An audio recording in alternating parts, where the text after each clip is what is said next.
All right, guys, have you heard about this story, Eddie the Eagle? How many of you watched this movie? It's a movie. Oh, you did?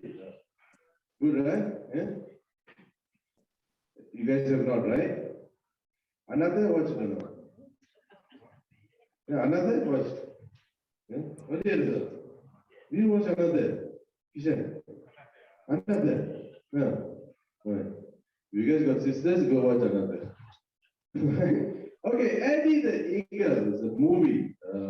Came out in 2016. It was directed based on a true story of Eddie Edwards. Eddie Edwards is a British Olympian. Right? He's a British Olympian. He's a ski jumper. And he dreamed of going to Olympics. I'm gonna stress this again. His dream since his childhood was to go for Olympics. What is it? What's his dream? Go to the Olympics. What is his dream? What the ages are going? What's his dream? To go to the Olympics. Yeah. Zumas, what is his dream? To go to the Olympics. That's Christina, right? No, it's me. Aditya, I think. Yes. Yes, to go to Olympics. Yeah, because I'm going to come back to that. His dream is to go for Olympics. So what he did, since young as 5, 6, 7, he was trying all the sports. Are you locked down? No, he is Okay, okay, sorry. I thought, just reminded, you already started. Okay, yeah? Say bye. Okay. Yeah. I only half an hour. So he tried long jump, high jump, athletics, short put. He tried every single sport in Olympics to see which one he can pick up and to go represent, to go for Olympics. But he ended up, he couldn't do any of it. And his sports teacher kept telling him, no, you're not good in sports.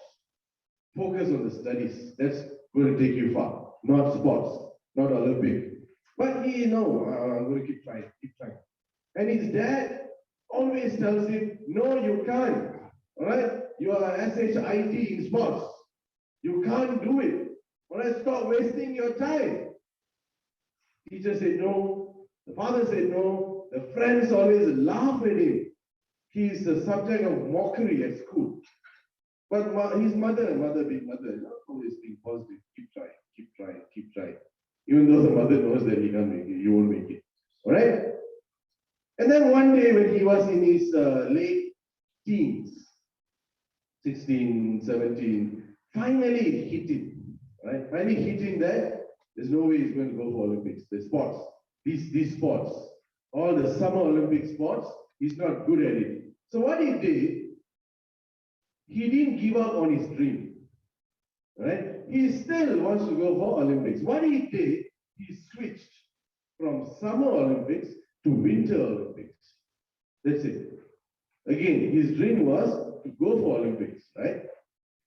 He didn't say, I want to be a footballer, I want to be a sprinter. He didn't say all that. He wants to go to Olympics.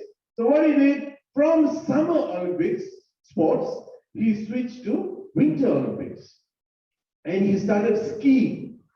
First, he tried free skiing. You know what's a free skiing? Where, they come down the hill and then they go, they see how much snow you splash on the ground, and that's your point, right? Fancy, very fancy. And he was good at it.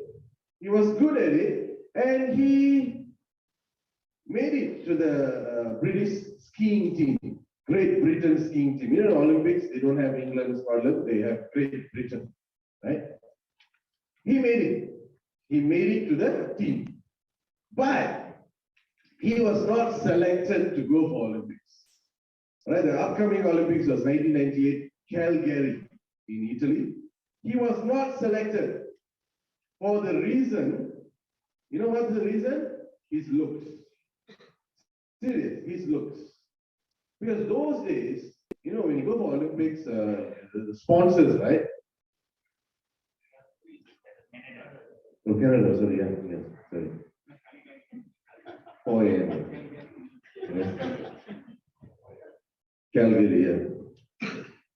Well, I was so happy I pronounced it well. And I forgot about what next. Yeah. Thank you, Kenneth. Very nice talk. Yes. Yeah, sponsors, yes. So the sponsors sponsored the Olympians, right? And they will become the face of the brand. You know, TV, posters and all that. So sponsors didn't like him. You know, that's how he looks. That's a real Eddie. Right? That's a real Eddie, yeah? Not the movie Eddie. The real life Eddie. So again, because he was strange and unusual. So again, there's another rejection now. He made it to the team, but because of his looks, he was not selected. So what happens now? He sat and thought about it. Then what he did, he switched his skiing. He switched the skiing to ski jumping. From free skiing, where there's a lot of competition for him, he switched to ski jumping because for the past 2 or 3 or 6 decades, there was no ski jumpers from United Kingdom, that was Great Britain. No one represented Great Britain. So he felt,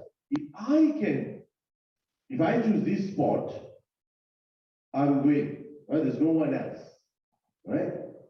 And then the Great Britain Olympic Council said, fine, you want to go, fine. You have to qualify for it. To qualify, you have to jump 60 meters. 60, right? Before Kenneth correct me. Yeah, 60. 60 meters. You must jump 60 meters. And immediately he said, okay. And mind you, this guy has never done this 60 meters. Really, we are here, right? I told him last time, whatever time you come here, I'm going to mention it. Right?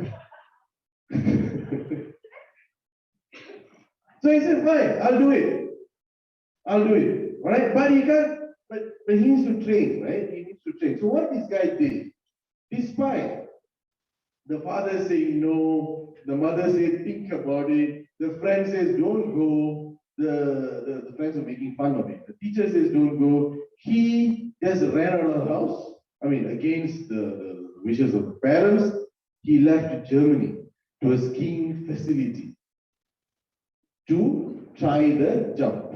Again, he didn't go to train himself, to try the jump. He has never done it, right?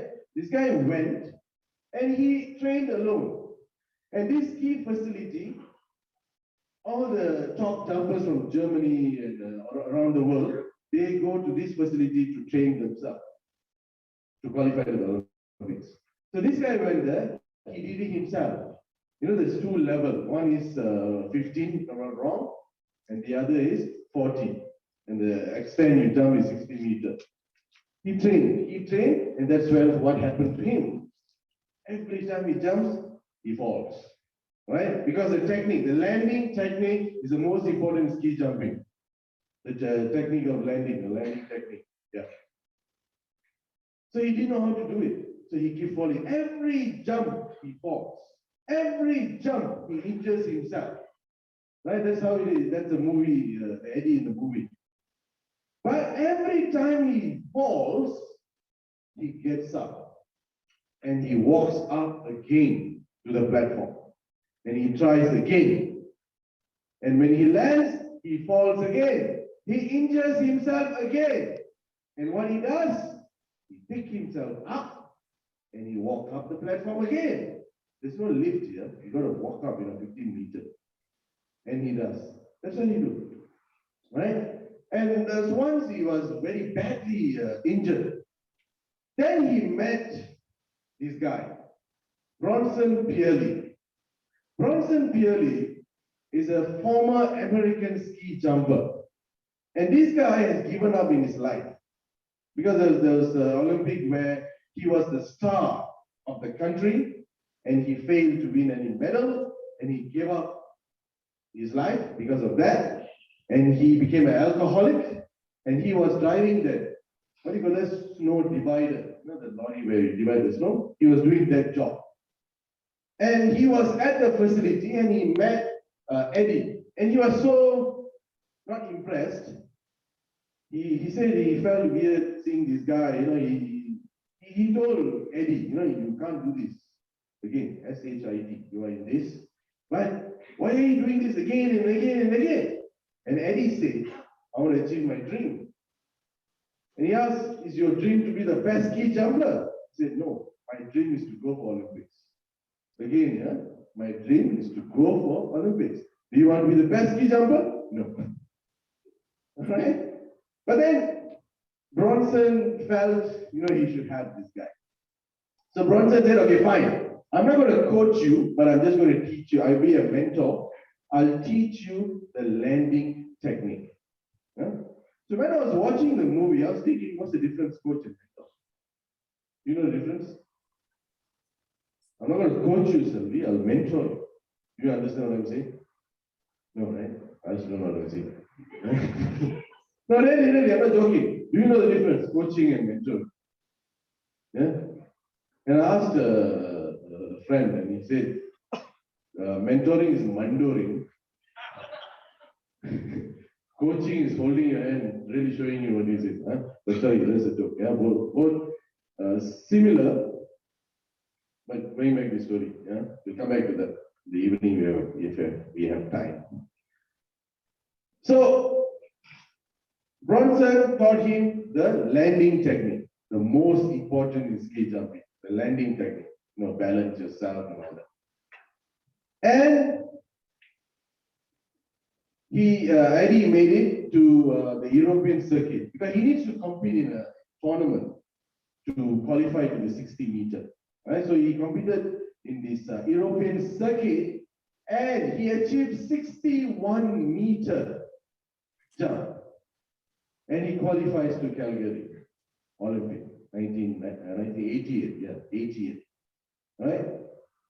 But his problem didn't stop, right? This guy was an Indian movie hero, his problem keeps coming. And he's like a Vijay always solving the problem.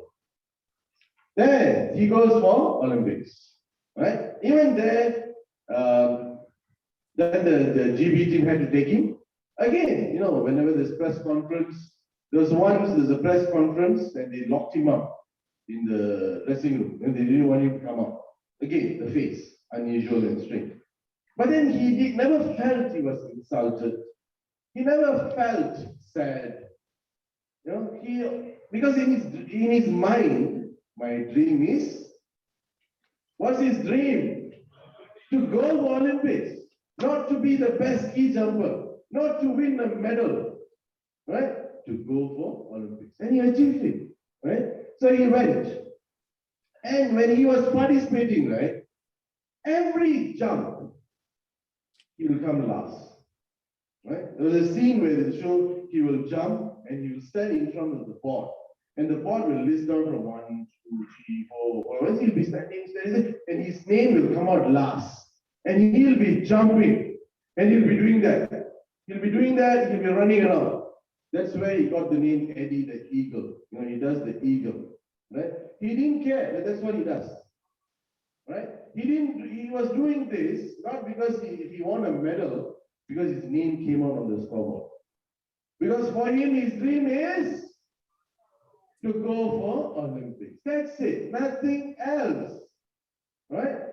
And Eddie, later when this story was came out in the media's attention, he became the darling of the media. They liked him for his antics, right? So he was a poster boy. So what I want to talk today is the 5 lessons we can learn from Eddie the Eagle in anything that we want to do. So today we're going to talk about your presidential. Right? Thomas, are you with me? Videos on? Okay, good. None of them are sleeping. Number 1, there's always another way. Let's talk about Rotary. Right? There's always another way. We always have plans. As a president, you have plans. You want to do this. You want to achieve this. This is how I'm going to do it. Right? This is how I'm going to do it. And what happens? You go to the board. You sit down at the board. You tell them. What happens? What happens? Rejection. What else you get? No, talk. Keep me awake. Come on, guys, keep me awake. Query. Alternate ideas. You got a lot of long list, huh? Guys, see, no one wants to say anything. Shankar, what do you get? As a president, you sit in the board, you give them an idea. What do you get back? None of you are positive about your board. Have you selected your board? How many have you selected your board? I mean, you have not endorsed it, but you have selected them. No, yeah, that's fine. But you have in your mind. 1, 2, how many of you? 3, 4, 5. Oh, no, really, Dinesh? He's my mind club, I know. Remember, later, Dr. Baskaran will do a session on that, right? Okay, oftentimes you get rejection in a nicer way or in a table banging way. Because humans, naturally, what they do? Retaliate, they reject, they decline. Why? Because they don't know. That's the reason. That's the only reason, not because they don't like you, right? But as the president, how would you feel when there's a rejection? Assistant governors too. Right? As an assistant governor, you want to propose something to your group, you get a rejection. So what's your comeback there? What's your reaction there? You know, it's very important. It's very, very important that moment you react back. Because that's the impression that's going to stay in your board member's mind about yourself. Agree? Agree? This is when the way you can ask me, Raj, how to reply now? How to reply amicably, right? Those married guys have your wife in mind. All right? Will you fight back to her? I can see Dr. Raj, yeah. How many years marriage? Okay, we have to talk to you. Agree? So married guys have your wife in mind. Married woman, I don't. Who you want to have in mind, right? But remember, whatever you do, that next 10 seconds, what are you going to say? What is your face expression? Your action is very, very important. Right? If that happens in July, your reaction is going to determine your next 11 months, how it's going to be. Right? There's always another way. Like Eddie, his dream was to go for Olympics. So he tried Summer Olympic sports. And he realized he couldn't do any of it. What he did, he didn't change his goal. He didn't change his dream. He changed the way. From Summer Olympics, he changed to Winter Olympics. That's it. Nothing else changed. And he was good in ski jumping, right? There might be something else that you have not tried, maybe you're good at, that can help you in your president year. Always remember that. Don't give up. Next, strategize, re-strategize, and re-strategize. How many football fans are here? I'm not going to make fun of Manchester United fans. You can proudly say you're a Manchester United fan. Huh? Please put up here. Yeah. Correct?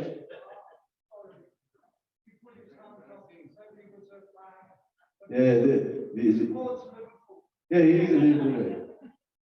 I allow him to be a Liverpool. Football, right? Let's talk about football. Malaysia is very popular football. If you follow football, the same team, the same player, the same coach will have different strategies against different teams. Agree? When a team is strong with attack, strikers are good. What they will do, they'll put 5 defenders. Right? Because the guy is good, the striker is good, the attacking team, they'll put 5. Right? If the team is good in defense, then they'll put 3 strikers or 5 midfielders. It's always a different strategy. Right?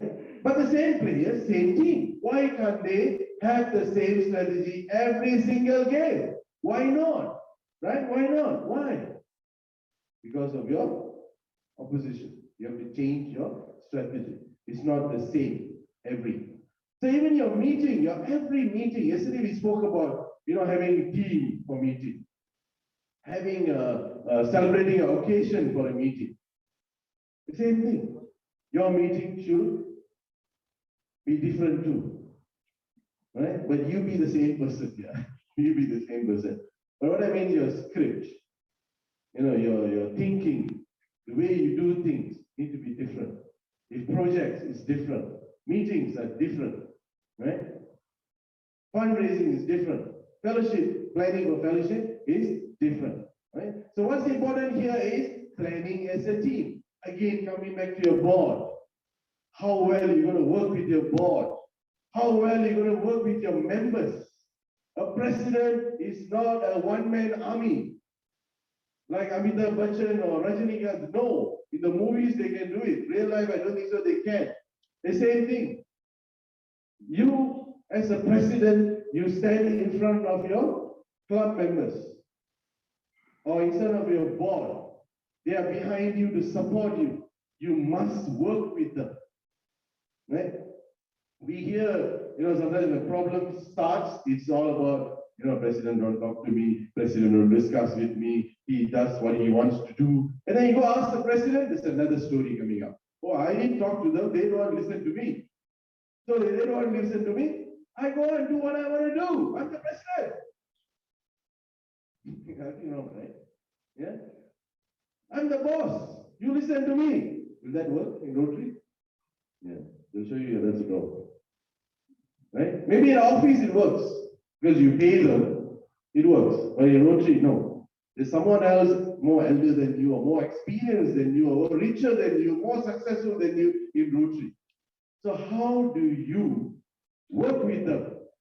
Or how do you get them to work for you? That's another question. There's two questions here. How do you work with them, and how do you get them to work for you? There's only one word I can think of. Inspiration. Inspire them. Sorry, two words. Inspire them. That's it. Don't tell them. Don't instruct them. Inspire them. Because inspiration will motivate them. Right? And along the way, it motivates yourself too. Agree? You're tired or you agree? Agreeing, yeah? So I propose to the district, no fellowship. When I have a session at 9 o'clock. The second one is, life is not about winning. Right? It's not about winning, it's about living each moment. Sorry, who's keeping time? Where's Sakuru? Sakuru not here today. Anyone keeping time? Not my fault then. Right? So it's not about winning. How you do anything is how you do everything.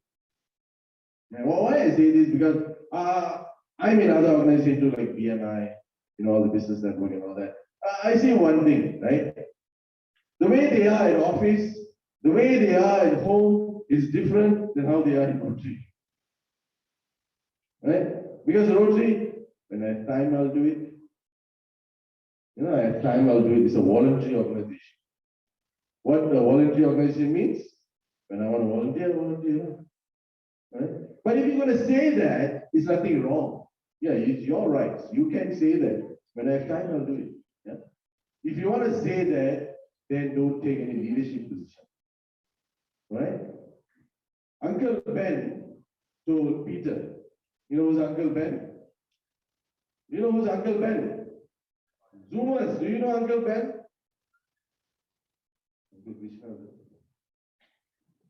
Uncle Ben told Peter Spider-Man, with great powers come great responsibility. A president position is a great responsibility. I'm not putting pressure on you. All right, it's a very proud moment. But to live the proud moment, you got to have that commitment. Right? Of course, we have work, we have family, or now suddenly there's a timekeeper. This is what I go through. But I won't give up. Yeah, I won't give up. Yeah, going back to that. Commitment, right? Commitment. Every single thing you do in Rotary, And each person you meet in Rotary is going to teach you something. Every task you do in Rotary is going to improve your skills. Do you agree? Anyone disagree? Anyone disagree? Then say no. You all put a mask and doing that.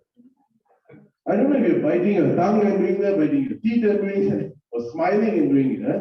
Pradeep is the only guy smiling at me. Because he's looking straight, he's not blinking, he's not moving, nothing. His eyes is open.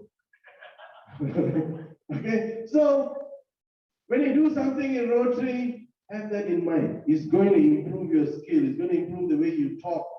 It's self-development. You don't have to pay 20,000 ringgit and go meet Anthony Robbins for motivation. All right? Just talk to your Rotarians. They will motivate you. And you motivate another member. Inspire another member. Because the words that you tell the person is going into your head too. When you motivate someone, you are motivating yourself too. Agree? Because you're saying it, you're saying that word. And after that, the word will come back to you. Right? So remember that. Next. So what you get by achieving your goals is not as important as what you become. Right? Yeah, achieving the goal. Ask any Olympian, right? What's their proudest moment? What's their proudest moment? They will say qualifying to the Olympics. That they'll say that first. Then they will say if they won any medal, then they'll say medal. Right? Because you know when they start preparing? You start preparing after your AGM, right? What, 1 year ago? You started your president training. And it gets into your head, I'm going to be president. Well, 1 year ago, right? Olympians start as early as 6 years old. 7, 8. In China, I think it's 4 or 5. Right? India, the same. Malaysia, I think, what, 12 years old. Ridiculous. The Bukit Jalil Sports School starts at 12, right? 13, yeah, we start a bit late. Right? How many years is that? The time the person goes for Olympics, at least minimum, what, 12 years of sweat, hard work, sacrifice. 12 years, 10 years. And the moment they qualify for Olympics, that's their biggest achievement. Again, biggest achievement, not being the best in the sport or winning a medal. That comes after. Once you qualify, then they start training to win. Right? Same thing. You take a year or 2, and now you're here. Not confirmed yet. Because you got pre-pets. Right? Then you got pets in March. That's when you are graduated. That's the moment when your members, your fellow club members will stand there, look at you, and there'll be tears in their eye. Yeah. I don't know the happy tears or oh my God. So I'm sure happy tears, right? Happy tears, right? And that's where your real thing will start. Right? But the journey, again, the journey. When you start take office in July and you finish on 30th, so now 10 minutes, earlier 5 minutes, 10 minutes, what, increasing about? Nice girl, huh? What are you saying? Yeah. No, you start in July, you finish in June 30th. Right? First 2 months, you're adjusting yourself. Right? But then by the time you finish on 30th June, trust me, all of you, I'll sign a paper now to confirm this. You will have at least one thing to tell me that you have improved or you have learned. At least one. Right? When I was president, I have a long list of improvements I had, not complaints, improvements. She said a long list. Not complaints, improvements. First 2 months, a lot of complaints. Right? By the time I finished, I was like, oh my God. And I keep telling all my members, take this position, president. Don't say I'm busy with work. Rotary helps office too. When you improve your skill, the biggest skill you can learn from Rotary is people management. That you cannot pay to learn. Can you pay any trainers out there to learn people management? No, it comes with practice. That learning comes with practice. You cannot learn from lecture. Yeah, agree? I became president first, then I got married. Because I remember the late Dr. Joy told me, if you can manage this bunch, you can get married. Without any domestic violence. It was true. It was true. Until now, the truth, she has not beaten me. Because I don't argue with her.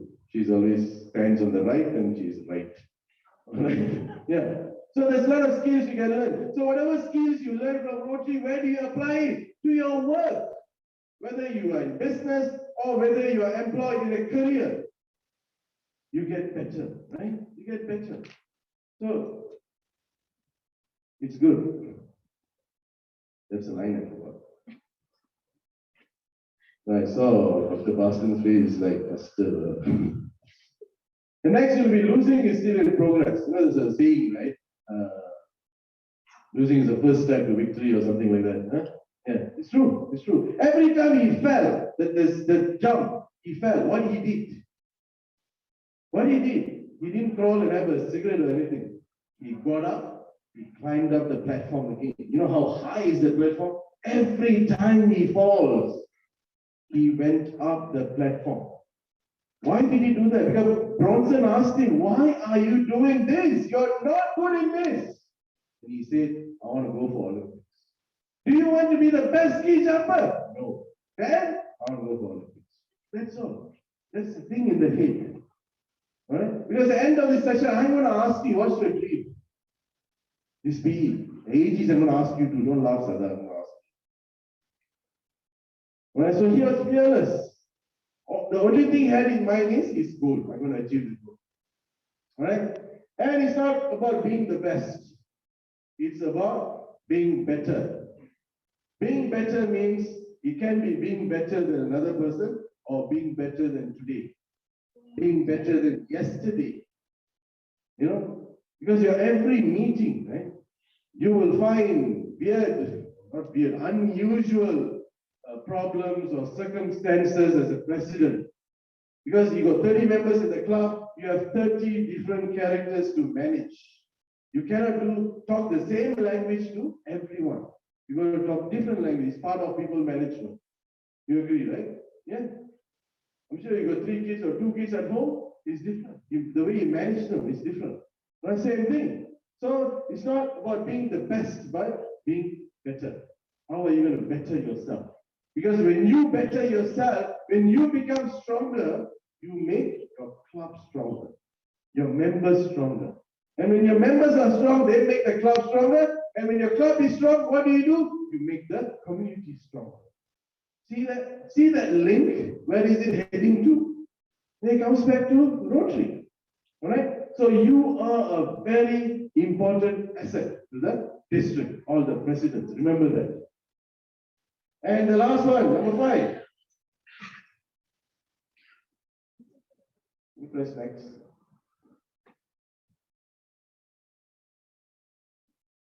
The battery gave up, but I won't give up. Yeah, nothing is too small, no one is too big. I got the quote from Paw Patrol. You guys watch Paw Patrol? That means your kids are grown up. Next. All right, so next. All right, so who to flame the fire in you? You have a goal. You have a target. There's a fire burning in you. You want to achieve it. But you can't do it alone. You can't do it alone. There should be someone flaming the fire in you. Right? Who is that? You guys seen satay, right? Yeah? Satay. You know how do they cook that? The guy will be he's fanning, non-stop. Because the fire there. So who flames the fire in you? Ask that question. Who? Yeah, 2 minutes. Who? Is it your board members? Is it a club member? Is it DG Dr. Krishna Kumar? Who? I love you. Who? Is it the district trainer? Who? You, yeah, you. You need someone else also. If you ask me, I'll say members, your own club. Who else? Who elected you? You are not selected, by the way. You are elected, right? Your members, your club. They elected you. They trusted you. They believed in you. So what are you going to give back to them? What are you going to give back to them? Be a good president. I can. Hello, Ken. Right? So, ask this question. Yeah? Before we get into conflicts and all that. So, number 5, having character to take you far. It's very important. As a leader, you need to have a strong character. Giving up, fighting back, banging the table, and the word ego disappears. Right? There's no ego. In a leader, there's no ego. Right? You are servicing your club, you are servicing your member back. It's them. Their well-being and the progression of the club should come first. Please remember that. Alright? So, winners are not born but made. And leaders are not born too. Right? I really disagree with the quote when I first said that leaders are born. Right? No. Leaders are made. So where do we make leaders? Where? Yeah, pre-beds, yes. Yeah, true. Why are you here today? It's President-elect training seminar, 1. Then you have a 2. And then you have PET during DGA. Right? Leaders are made. But we can only show you the path. You are making the journey. Right? So it's you to have that strong character, to have the fearless attitude to move. Right? Agree? Agree? Slowly the voice coming back. Because only you can hold yourself back. No one else. No one else.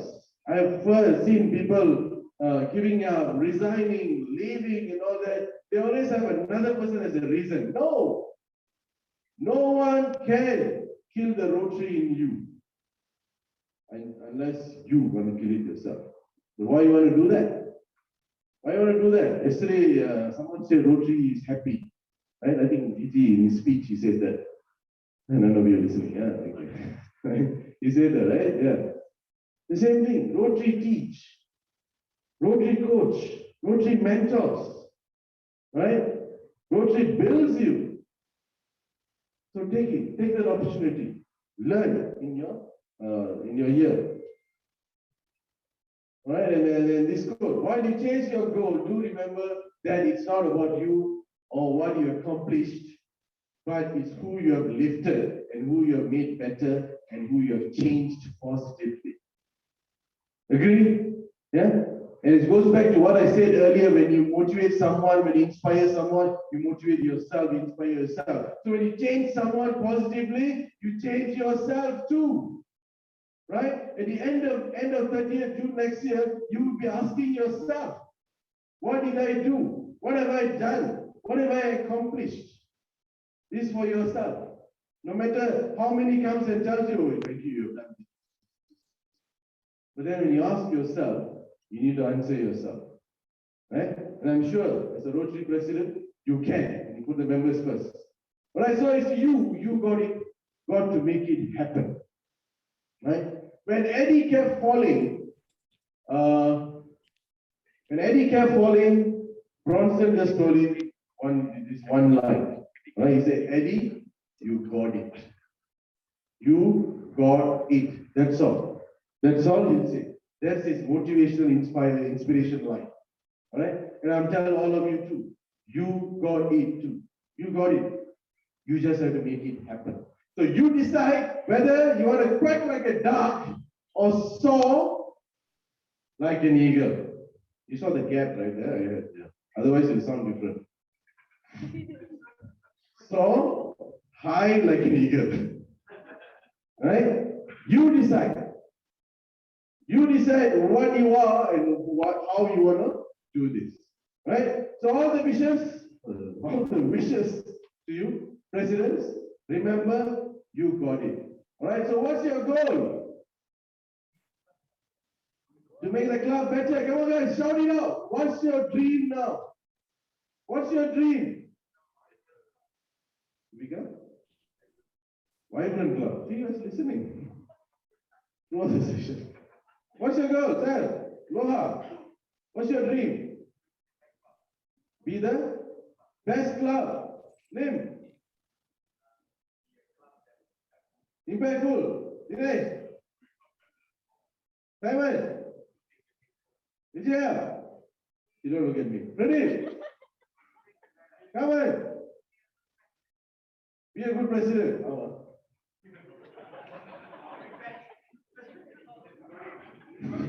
Nicholas. And change all the menu fans to little. That's it, huh? Correct?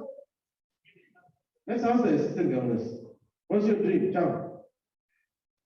30 seconds more, yeah? Give me 30 seconds. Chong, what's your dream? Sarah? What's your dream, Sarah?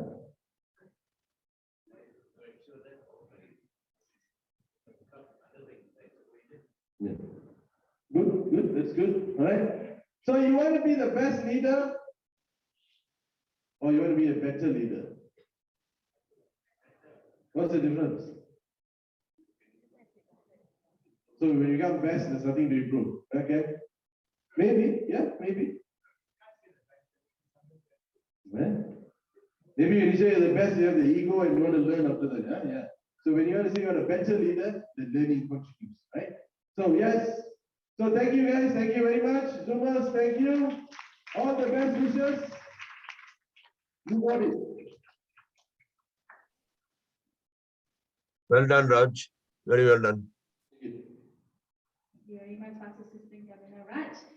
So what was Eddie's dream? Raj, they forgot Eddie's dream. I answered. Become a good ego. Can see it. Never mind, it's okay. Let's move on to the next session. I would like to invite DGND Arvind for his topic, the Rotary Foundation Basics. Wake up. No, Arvind first after that. Let me breathe a bit now. Close timing, yeah? Yeah, but hold on. That's the quicker. Yeah. Really didn't work. Yeah, try. And this is the laptop, is it? How did it work? No, which laptop? Maybe. Okay. Fine, nice. Again. Try. Try.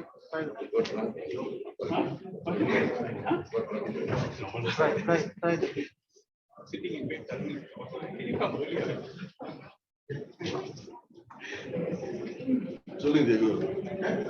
Hi, good morning, everyone. Hope all of you had a good night's sleep and managed to wake up today. I know I had some difficulty. Can I just move this platform, Dina? I don't need it.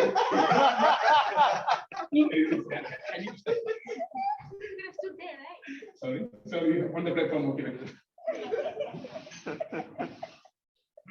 Better, right? All right, anyway, enough of the joke. Sorry, good morning, everyone. Those of you here at Park Avenue and those who are attending virtually, DGE. All right, anyway, I am here to speak today, share with you on the Rotary Foundation, doing good in the world. Let me see it, sorry.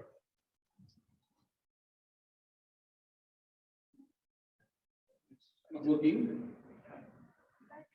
Try now. Is it on? Don't laugh. Don't give up. You got this. You have to switch it on. So this is a Liverpool fan trying to sabotage the Man United fan, you know. Any underhand tactics to be high.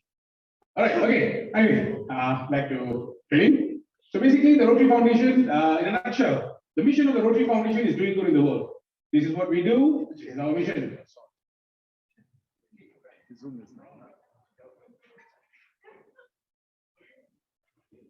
what's going on today. Anyway, Customers can't see the screen. We can't see the screen.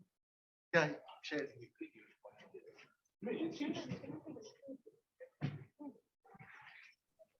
Okay, we are good now.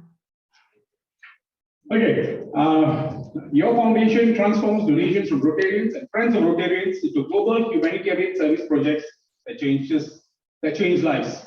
In a nutshell, this is what the Rotary Foundation does. In short, it does good in the world. That's what our foundation says. All right. I'm not sure why this is like this. Doesn't like you because you made fun of me. Sorry, Nina. Okay, I know. All right. In supporting the Rotary Foundation, there are basically three main branches. One is the Polio Plus Fund. Second, we have the annual fund. And thirdly, we have the endowment fund. You don't have to take photographs, guys, because all these slides will be shared with you. No problem. Everything will be shared in the PEs group. So don't have to zoom in and try it. All right, no problem with that. Okay, so as I said just now, Rotarians support our foundation through the Polio Plus Fund, which is dedicated to global polio eradication. The annual fund, which is primary source of funding for foundation grants and activities, and the endowment fund, which supports the foundation in perpetuity. What these are, I'll come to them. So first we will start with polio. Many of you might ask, why polio? Why is Rotary still focused on polio today? I mean, there's no polio in Malaysia. We don't see it around us. Well, simple. Number one, the world is better without polio. I think we all know that. Polio is severe. It attacks the nerves and causes paralysis and severe permanent disability. Treating and caring for a child with polio is costly in many ways. So if we invest now to end polio, we save so much more in future for future treatment. And very importantly, it is possible to prevent polio. There is a vaccine out there. If you take it, you're not going to get polio. And as I said, polio is crippling, polio is permanent. Look at this photograph, ladies and gentlemen. You see a group of children on the left. On the right, you see this girl looking at herself in the mirror. She's a polio victim. When I say crippling, you can see it. Permanent, why? 20 years, 30 years, 40 years, 50 years.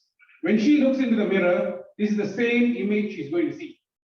Polio is permanent. She's never going to be able to stand up normally, walk normally without these braces. That's why it's so important. We need to end polio now. And as I said, it is preventable. How? Through these vaccines. Just 2 drops of the polio vaccine and the child will be forever safe from polio. If I'm not mistaken, I think every one of us in this hall today has received this vaccine. All right, and as Rotarians, because I have undergone this, and even PDG Leslie has told me this, it is, I would say, it is a journey that each and every one of us should try and make during our journey and during our time in Rotary.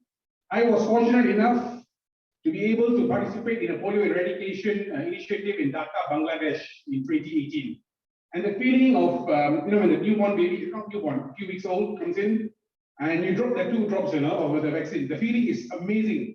Because you know that because of these 2 drops, for the rest of the baby's life, he or she is never ever going to face the threat of polio. So if you can, guys, I'm not sure, the Polio Plus chair, incoming Polio Plus chair should be Dr. Silva, I believe.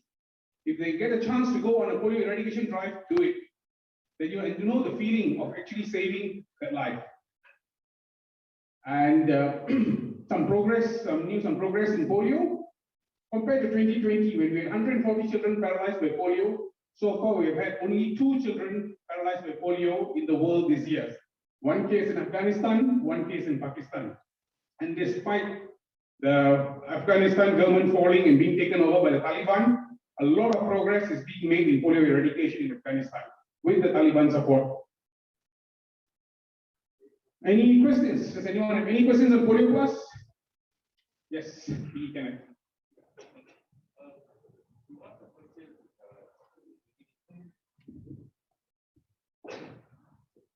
Good morning, everyone. You asked the question at the beginning, why are we still with Polio Plus? Yes. Now, we started polio in 1984. So it's over 35 years, more or less. Yeah. It seems to be almost eradicated already. Yes.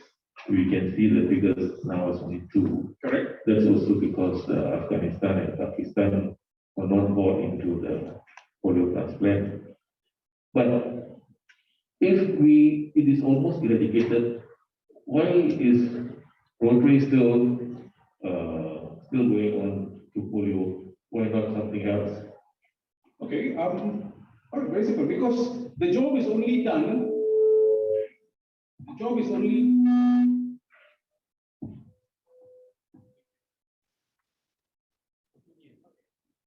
Why we are still eradicating? Why are we still fighting this battle? Because the battle is not over.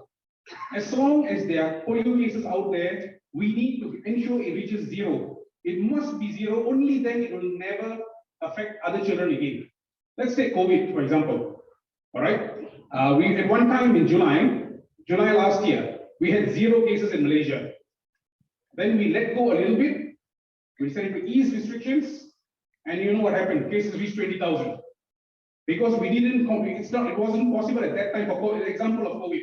Same thing with polio. If we don't eradicate it completely from the rest of the world, it can come back. It will come back. If we stop now, if we take our eye off the target of the ball and say, okay, we have done our job, it's only 1-2 cases, one day it's going to come back. So the only way you want to end polio, you need 0, maintain it for a few years until it no longer exists, like smallpox. You don't have smallpox because we ensured it was completely eradicated. That's why we need to end polio. I agree. But there is already funding. The foundation has already set up funds for polio. So there's enough funds to still carry on polio plus.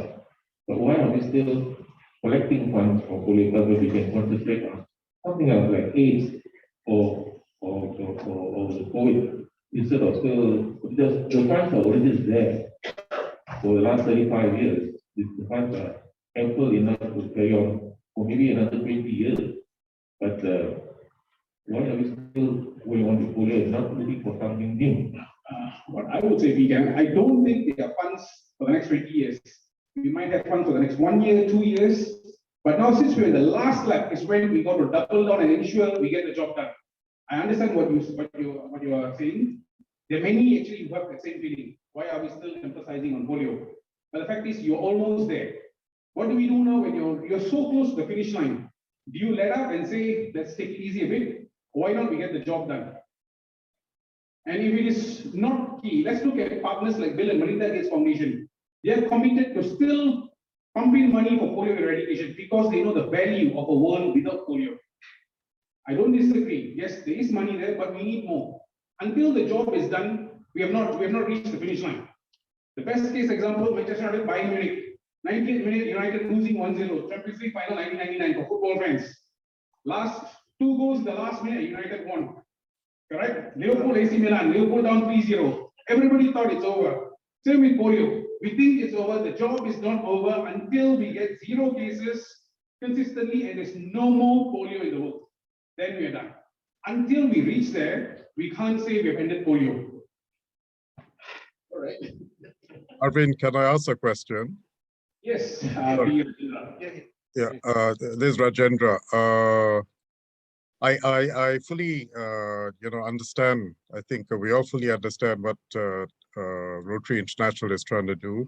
There's also this issue, as DGE mentioned, that insufficient funds. But the point is this: is there any effort being done to focus at the same time on other areas of illnesses? For instance, what's current in hand, which is being monitored every day. Infectivity rate, deaths, and so on. Is there any focus or efforts being made in these other areas of illnesses? Please, thanks. Thank you, P. Rajendra. Very good question. Now let me push this question back to the audience. We said just now it is called the Polio Plus Fund. Do any of you know what the plus in Polio Plus stands for? Who's that? All right. Can somebody, where's the mic? Okay. Lynn, right? Yeah. The funding for polio just doesn't involve eradicating polio, but there are also subsequent costs involved, like assisting the families, and all other aspects. So that's why they added the aspect of Polio Plus, so that it covered every single aspect relating to polio.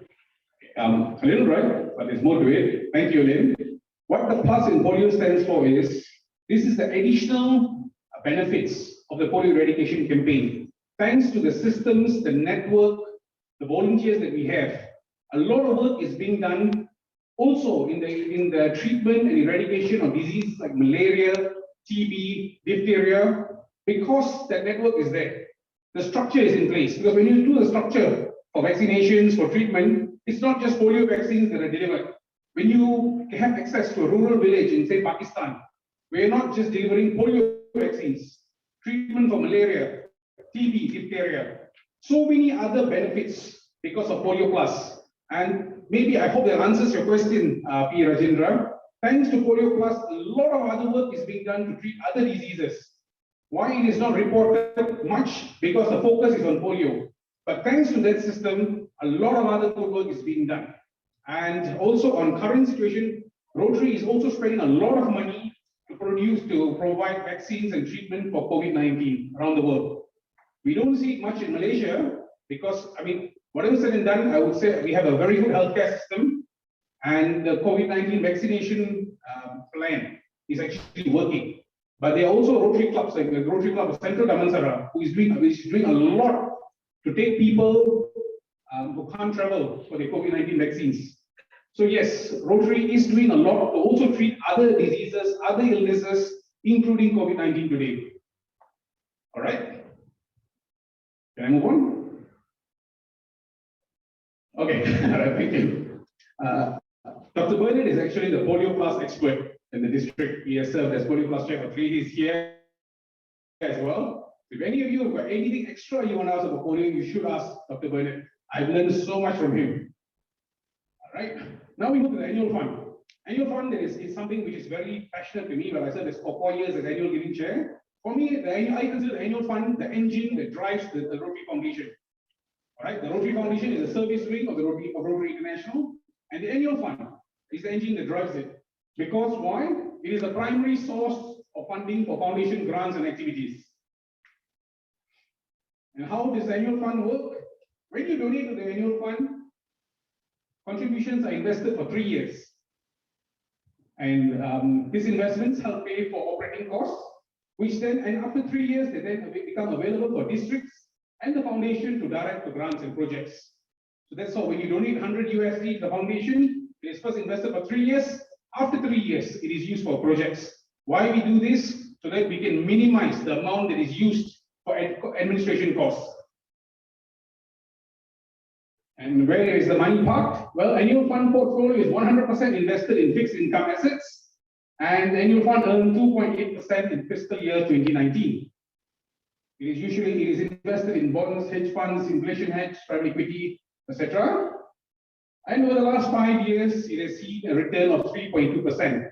This 3.2% goes to pay administrative costs to the Rotary Foundation, which ensures that your donation, almost 90%, goes to projects and activities. All right, these are the areas of focus in the Rotary Foundation. All right, why do we have areas of focus? Only then we can maximize our impact.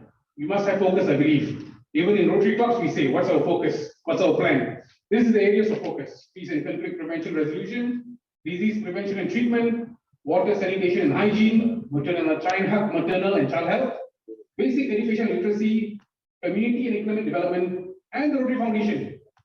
It is aware, up to date of what's happening around the world. And the last area of focus was introduced 1st July this year: support the environment. So these are the 7 areas of focus of the Rotary Foundation. And why should we support the annual fund? It helps, for your contributions, help club and district projects, because the money that you give comes back after 3 years to be used for grants. It allows clubs to do more projects. Anytime, more money means more projects. And of course, it can need individual and club recognition. Any question on the annual fund before I go to the endowment fund? I have a question, sorry. You mentioned just now, Arvind, that the administrative cost is 3.2%. Can I just check whether this figure is consistent? Sorry, this may sound a bit controversial, but is this figure consistent, or has it been on the uptrend? Can you help us with this, or can anyone help us with this? No, P. Rajika, the 3.2% is investment returns for the annual fund. Sorry, These are the investment cost, the administrative cost. Okay. Administrative costs I will come to in a few slides time. Okay, thank you. I've already prepared that. What is the based on the last report? Thank you. The returns over the last 5 years, average is 3.2%. Not the 3.2% over 5 years. Okay. Anything else for annual fund before we go to endowment? All right. While the annual fund supports projects now, the endowment fund contributions to the endowment fund are for the future. Any gifts to the endowment fund are held in perpetuity as part of an endowment. They are professionally invested, with part of the earnings used each year for purposes specified by the trustees and the donors. The endowment fund offers donors a way to create their own lasting legacy through Rotary. The endowment funds, your contributions to the endowment fund are invested in hedge funds, real estate, equities, buyouts, fixed income, and natural resources. And importantly, what's different to the annual fund? The gifts are never spent, but rather invested. Only the interest earned is used for projects. The goal for the endowment fund is maybe in 10, 20, 30 years, we have a fund maybe the size of 10 billion, 100 billion, and we don't have to keep going back to Rotarians for funding. We have ample money to do our projects forever. The fund ensures a strong future for our foundation. It provides ongoing support to foundation grants and programs, and it offers long-term impact. Endowment fund, any questions? Thanks. Basically, annual fund is for projects now. Endowment fund is a lasting legacy. If you donate 100,000 US, that money, the principal is never touched. Only the earnings are used for projects. It's like something like some clubs which have got maybe 1 million, 2 million, you put in FD, you only use the interest for projects. That's how the endowment fund works. And if you have a club or a Rotarian is ready to contribute 25,000 US at one go, you can set up a named endowment fund. Like the Rotary Club of Bandar Petani Endowment Fund, hopefully that happens. Or maybe the Thiaggu Endowment Fund, something that you all can consider. Just now I said there are 3 ways to support the foundation. Annual fund, Folio Plus, endowment fund. The last one, which is number 3 here. Use the lead. All right. Approved global grants. You can also donate directly to global grants. You get your PHF recognition, but no money comes back in DDF after a few years. All right. This is the 4th way to support the foundation. A little bit on recognition levels for TRF, for you all to know. When you donate a cumulative amount of 1,000 to either annual fund, Folio Plus, or approved global grants, you become a Paul Harris Fellow. If you donate $1,000 to the endowment fund, you become a benefactor. And if you give more over the years, you become multiple Paul Harris Fellows, PHF Plus 1 to PHF Plus 8. This is from 1,000 to 9,000 US. Only for annual fund, Folio Plus, approved global grants. Endowment fund, you become a benefactor. But then all roads lead to major donor level 1. A cumulative personal outright contributions of USD 10,000. All right. Any questions? I hope this is clear. Okay. These are some of the banners, TRF banners recognitions that you might come across in your year as president. The second one is actually the most common one, 100% EREY club. EREY stands for every Rotarian every year. This is something which I've always advocated for, I've always encouraged. I say let's all try to be EREY clubs. EREY club, there are 2 requirements. First requirement, every dues paid member registered on 1st July needs to give USD 25 or more to the annual fund. Any member who leaves in the Rotary year is not counted, doesn't have to give.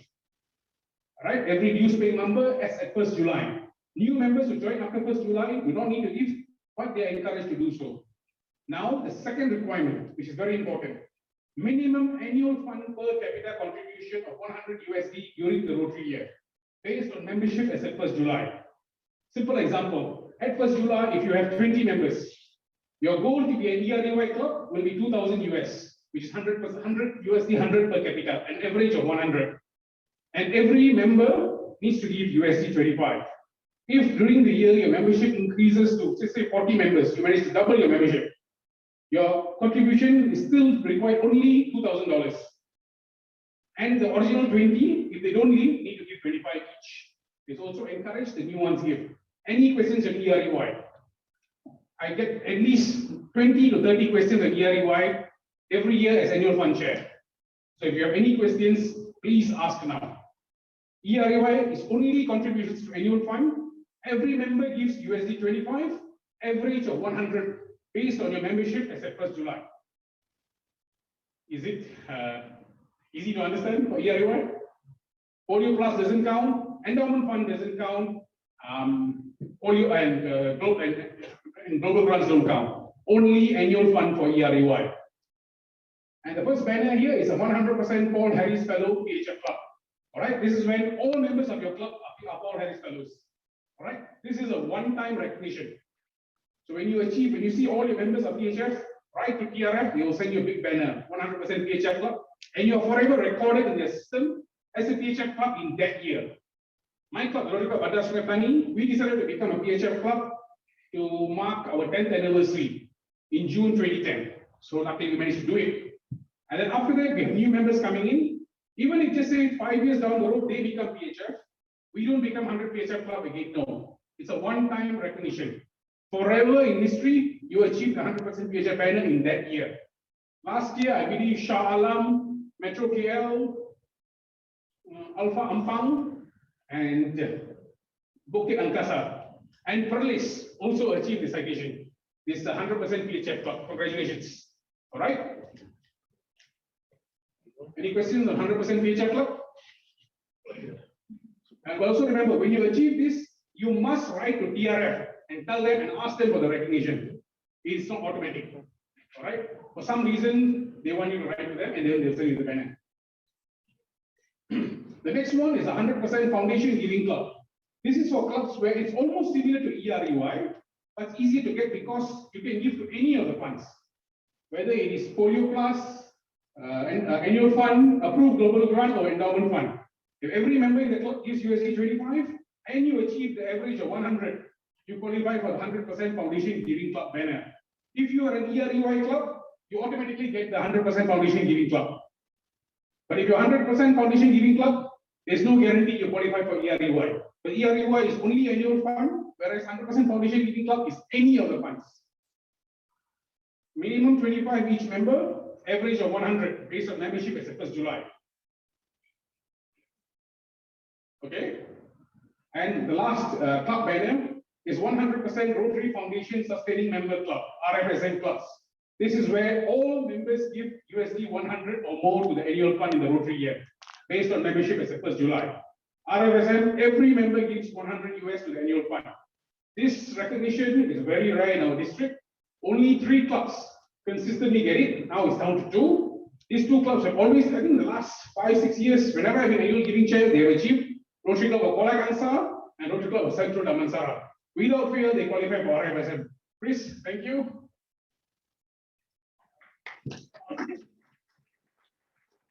So any questions or clarification on club banners recognition? And third one is Rotary Club Tanjung Bunga. I mean, yes, who always qualify for RFSM. Sorry. Arvind, can you hear me? Yes, I can hear you. Can I just ask you to clarify for the sake of all the PEs present here? Sure, DG. To become an EREY club, EREY, if a club starts with 25 members on 1 July and they induct in the middle of the year 1 more member, so they still have to give, the original 25 have to give to the Rotary Foundation 25 and per capita is 2005, right? Because it's on 1 July membership. Is that correct first? Correct, yes. Okay, now my second question, if they started with 25 and then 1 member left, so they have only 24 members. So again, only those 24 have to give, and it is per capita 2,400, not 2,500. Is that correct? You're correct and wrong. Only 24 have to give 25 each, but your per capita still remains 2,500. It is based on membership as of 1st July. Okay, the per capita is locked in based on your membership as of 1st July. Yes, the start of the Rotary year. That's why there's another reason why if the members want to leave your clubs, remove them on 30th July or 30th June. Don't wait for 1st July. You say about district RI dues, district dues, and also easier to get ERE point. Any other questions on team banners? Team banners, sorry, TRF recognition banners. Okay, nothing. Let's move on. Right. Well, there are few ways of getting grants and benefiting from the Rotary Foundation. One of them is district grants, which are small scale, short term, local or international, aligned with mission, awarded annually. Our district has so far discontinued district grants, so I'm not going to touch on them. Another one is global grants. All right, global grants are large and long term, sustainable and measurable outcomes. With sustainable and measurable outcomes, they are aligned with areas of focus and they require international partnership. All right, a session on global grants will take easily a couple of hours. But in a nutshell, for me, after being involved in a few and currently working on one in Sungai, Petani local hospital, there are three main criteria you need to satisfy when doing a global grant. Number one, needs. You must prove that there is a need for this project. Number two, it is sustainable. What happens when the money runs out? Does the project just die off? Does the government pick it up and run? Can the local community continue with the project? And thirdly, how does this project enhance the benefiting community? If you can satisfy these three requirements, you will be able to get your grant approved. The minimum amount for a global grant is USD 30,000. It looks like a big figure, a scary figure. 120,000. What am I going to do with this project? I used to think the same way. But right now, I've been involved in 14 global grants, overseas and locally. I started with overseas projects, working with my sister clubs, and I learned so much from them. That's why when I did my project a few months ago, it became a breeze. I sat on the project for 1 year, my own experience, my own global grant. I sat only for 1 year because I was worried, intimidated, scared. What if I fail? What if I submit the application and it won't be approved? All right? Because we were working with the hospital to set up a medical daycare unit. We first met them in February 2020. Then COVID came in, and for me, COVID was an excuse. When the hospital asked, oh, COVID, we are focused on other things. Finally, but during this COVID time, I worked with so many other projects, especially with partners in India, to set up COVID wards, give PPE, cataract surgery, building houses for flood victims. That's when I realized that although it looks difficult, once you start on the application, you give them the information, and I got my project done. We received our funds last month for a $57,000 project to set up a medical daycare unit in Hospital Sultan Abdul Halim in Sungai, Petani. All right, and guess how much do you think my club put in for this global grant? Does anyone want to venture a guess? Total cost of the project, 57,000 US. Any guesses? Come on, just any guess. No, it's not magic, global grant.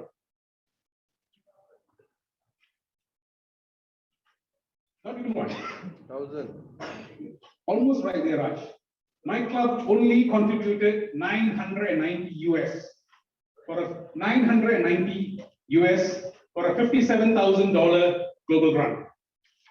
57,000 is roughly 232, 235 based on the exchange rate.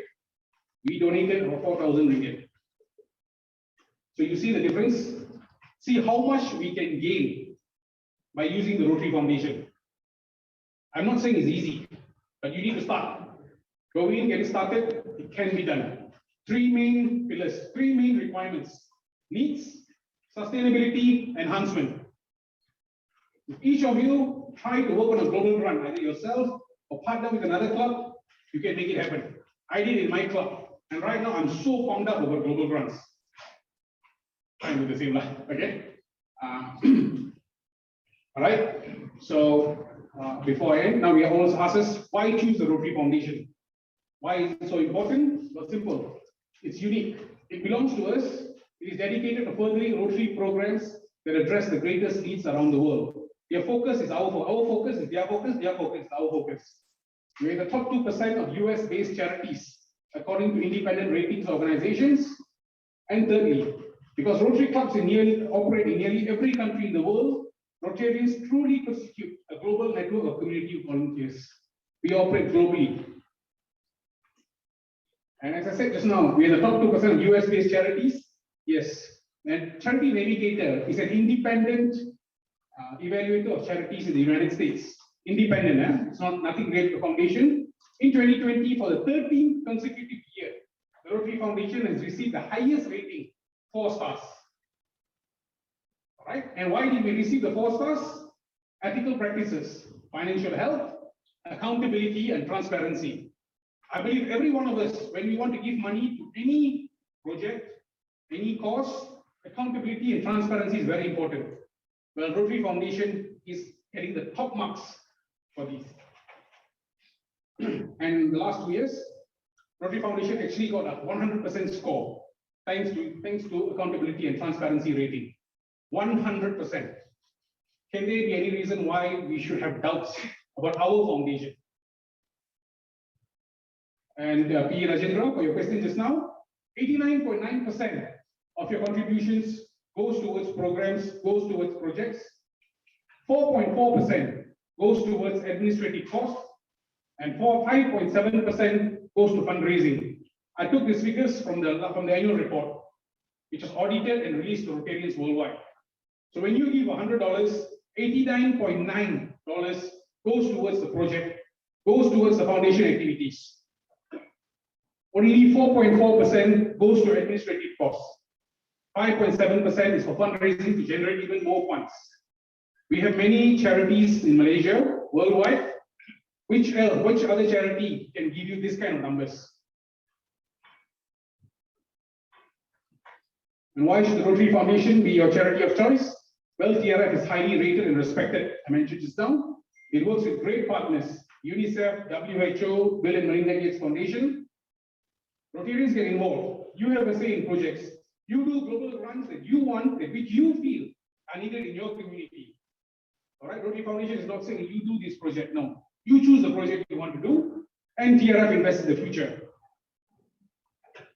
And I said it works with great partners. Why do you think TRF can work with great partners? Well, because it's top rated on Charity Navigator. It is not a religious or political organization. We have an extensive worldwide network. We have experience working on global programs such as polio eradication and peace, and Rotarians are key members of world organizations. In a nutshell, what Rotary Foundation, when you donate to the Rotary Foundation, the projects we do, we change this to this. All right? Somebody who's in needy or difficulty like this, we change it to this. When you sleep, when you slept last night, great work was being done around the world. Even right now, as we sit here having our pre-PAX 1 training, all over the world, great projects are being done thanks to the Rotary Foundation. And I will end by saying this. Let us remember that when we give money, that when we give to our foundation, we are not sending cash to Evanston. We are helping a blind man to see, a polio victim to walk, a child to grow to adulthood healthily, a student to become educated, and a family to have enough food to eat.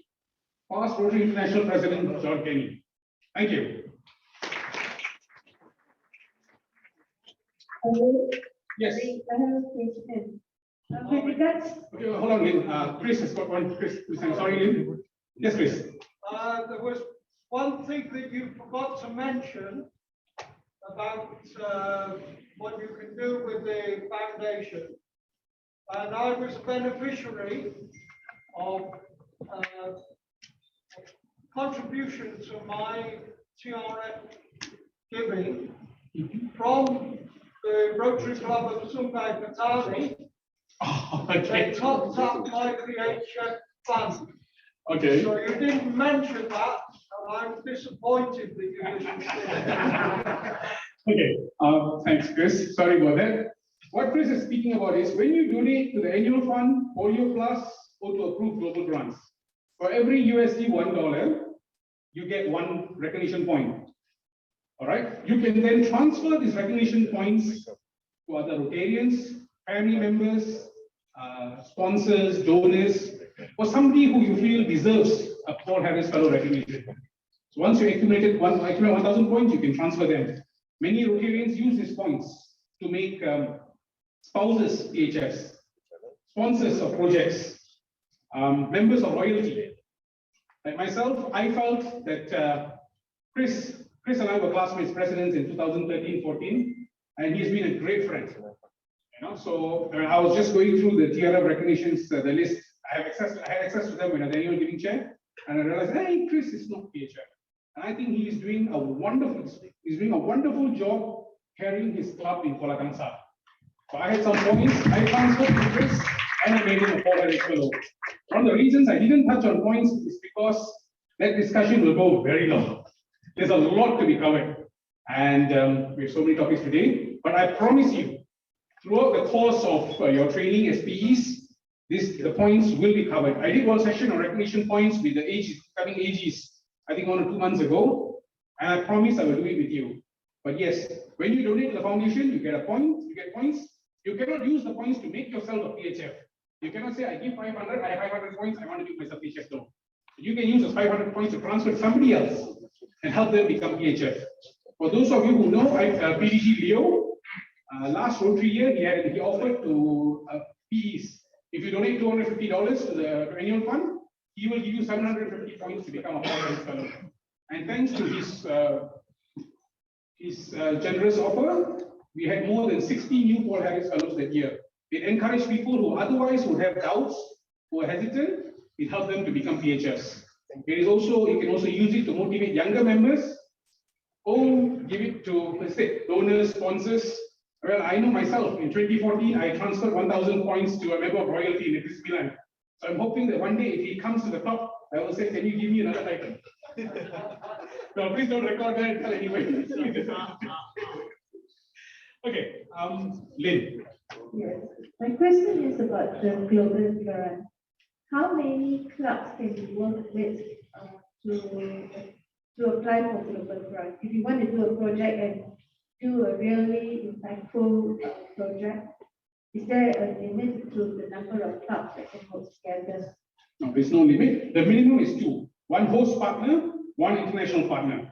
International partner must be from overseas. Why the requirement for international partner? For transparency and accountability. Now, because you have the partner, you are accountable to submit the report and get the project done. Otherwise, even your partner is blacklisted. That's why they want international partner. And the limit, there's no limit. Like the project that we did in Sungai Petani, I had my main international partner was from Thailand, Rotary Club Bangkok, Bagna. Thanks to RRFC Jason Lim and PDG Leslie arranged for a club from India to support with some DDF. Dr. Baskaran got me DDF from Taiwan, and we also got funding from Singapore, District 3310. And I also had a partner from a club in Malaysia, in our own district. I've been asked to keep it PNC until it's announced later. So I had 6 partners. The more partners you have, the bigger impact. Because if you find it difficult to do a project on your own, no harm in working with others. I know Rotary Club, okay, Bintang, did a global run a few years ago in Orang Asli village. I think they involved about 10 to 12 clubs. So with a contribution of little as $100, clubs could participate in global grants. It gives more chances for people to participate.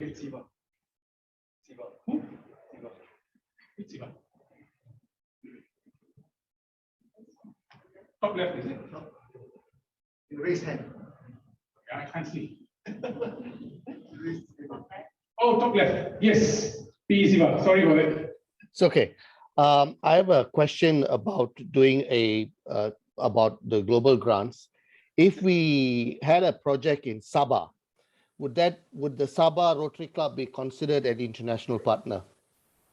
No, because then it's both within the same country. I tried to do that actually because I'm very close to the Rotary Club of Kuching Central. They told me no, it's not possible. So what they do is, if you're doing in Sabah, since you're going to work with District 3310, they will usually get a club from Brunei to be the international partner. Understand. Thank you. Yes, Brunei, no, why? Because Sabah is close to Brunei. Yes, that's why. So you can even use, since the district, encompasses 3 countries, Malaysia, Singapore, and Brunei. So it's easy for them to work it around. Like Rotary Club of Singapore does more than 10 global grants a year. So and each club can only have a maximum of 10 open grants. So they actually ask other clubs to please sit down there as partner, and they will give the funding. What about the matching grant? There's no more matching grant. No more. No more matching grant. It became global grants. We did one 12 years ago with the Zulaikha club. Yes. Okay. We collected about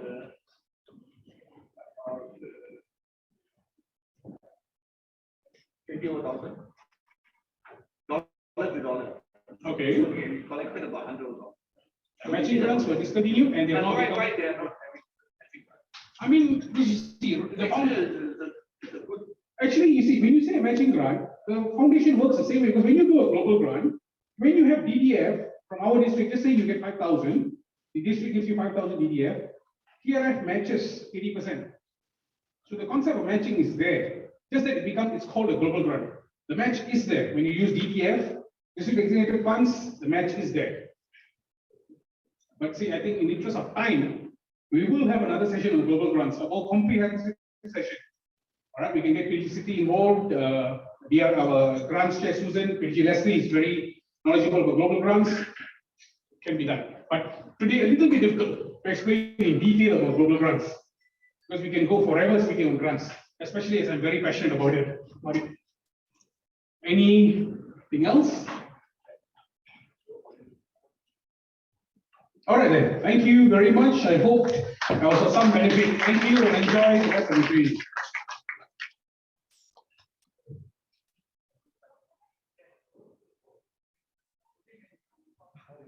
Thank you. Good afternoon. I don't go through the formalities. Good afternoon, fellow Rotarians. I joined Rotary in 1997. But I was only in Rotary for 7 years. 3 years, 4 years in Rotary Club of Kailainathan, 3 years in District 3310 in Malacca. Now, the moment that I really treasured was unfortunately in 3310, not in 3300, but doesn't matter, it's still Rotary, right? We were approached by, have you heard of Buddhist Suchi? Okay. They do a lot of also projects for the community. So they were organizing a medical camp. The medical camp was in Batam. So they wanted support from Rotary organizers. Okay. So I was the chair for community service at that time. And the board agreed that we get into this project because we thought it was going to be a very meaningful project, and rightly so. So it was the Rotary Club of Malacca, Rotary Club of Singapore, and Rotary Club of Batam, together with Buddhist Suchi. So we conducted the medical camp in Batam. My initial job was to liaise with the Rotary Club of Batam to bring all the patients from Batam and surrounding areas to Batam Island. And we conducted 4 medical camp for 4 or 5 different issues. One was HELIP, correcting the HELIP. One was cataract. The other was dental care. And in Indonesia, a lot of people have these lumps and bumps on their bodies. So that was one of the operations that was done. The doctors came from Singapore, all Rotarians, from Rotary Club of Malacca, Rotary Club of Batam, a few doctors, and from Australia. So the 3-day camp, Friday, Saturday, Sunday. When I arrived, I had one of the best jobs. At the time when I did it, I didn't think it was one of the best jobs, but to me, it was one of the best jobs because I got the job to reel the patients from the operating theater to the recovery room. And next day, when they were well enough, they were put on a bus. That was my job, to put them back on the bus or on the boat to go back. You can see the joy in their faces, especially the ones that had the immediate effect where they had their lumps and bumps removed and the hair lip corrected, the dental care that was done. You know, it's that is a Rotary moment that I will never forget, and that is Rotary in action. When I left Rotary in 2005, I was posted to Indonesia. I always told my wife that when I come back, I must join Rotary. And I came back in 2019, 2020, I joined the Rotary Club of Kajang. Once a Rotarian, always a Rotarian. Thank you. Thank you, Kenneth. So his moment was the joy of the beneficiaries' faces. Well done to that. Next is President-elect Chong Fook from RC Kuantan.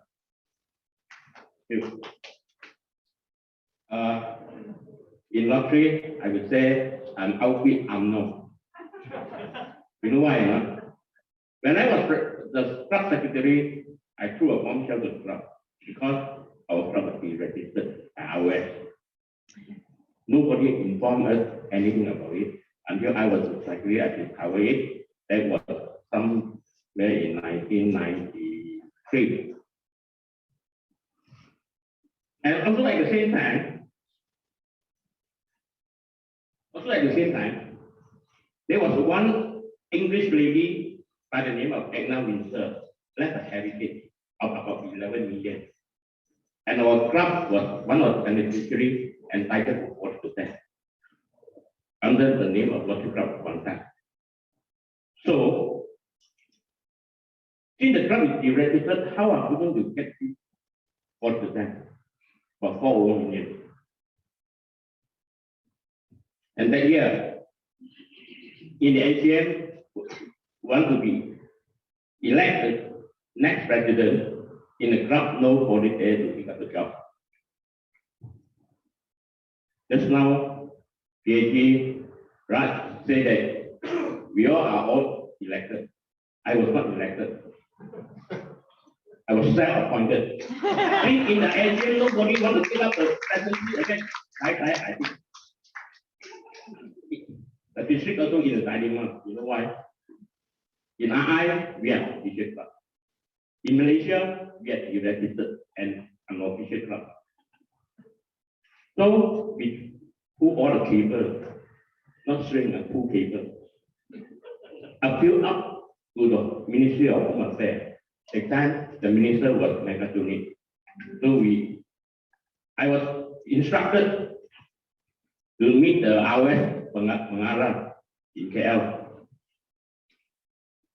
And the Pengarah told me, I can't reinstate your club. If you want to reinstate, I can reinstate back Rotary Club of Kuantan, Baru. I said, I cannot. In Baru, I cannot officially receive the heritage from Edna Windsor. So the only way is Rotary Club of Kuantan. I insisted. So after I met him, he showed me the letter. Megatonic write a message at the discretion of the registrar. So I got the Home Minister say you authorize you to do it at your discretion. So after that, I left, and whatever we do a lot of background, we get the club, we fit back the Rotary Club of Kuantan. The Pengarah said, if UMNO becomes deregistered, form as UMNO Baru. Rotary Club of Kuantan better than UMNO. We get our name back, Rotary Club of Kuantan. And subsequently, we select the heritage of supposed to be 4 million due to a lot of hazer, we get about 3.7.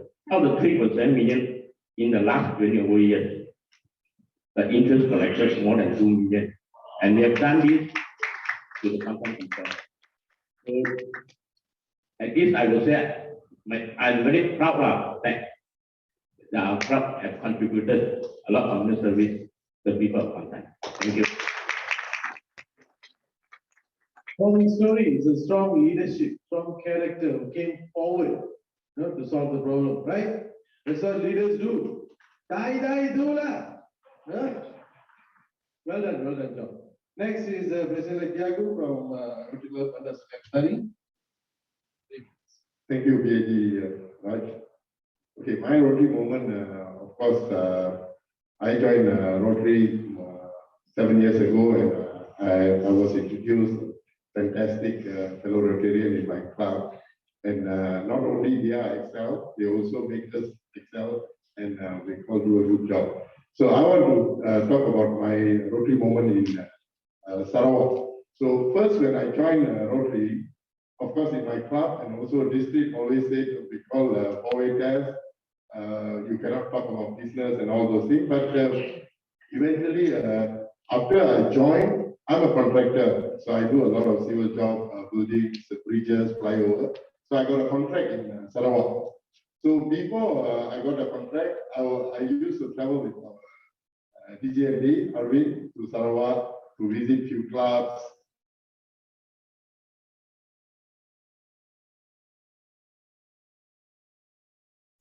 We can't hear. Okay. So I used to travel a lot of countries. So wherever I go, I will use our club locator to see where is the club we call meetings. So I will do the makeup. So same goes to in Sarawak. So I go there and because these guys are really fantastic. And happen to be whenever I got a problem or challenges doing business in Sarawak, these are the guys, these are the business tycoon there, help me. And I did a few bridges and flyovers there, and I come back.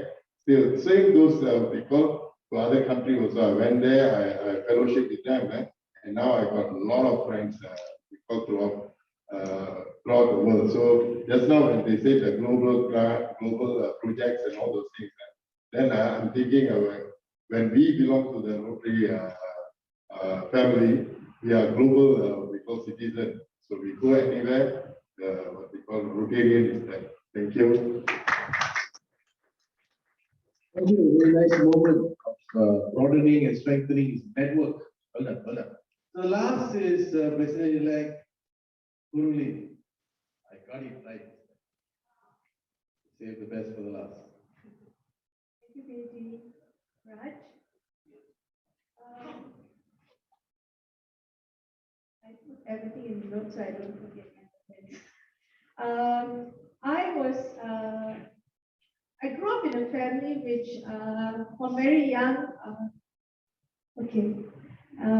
from a very young age exposed me to doing social activities.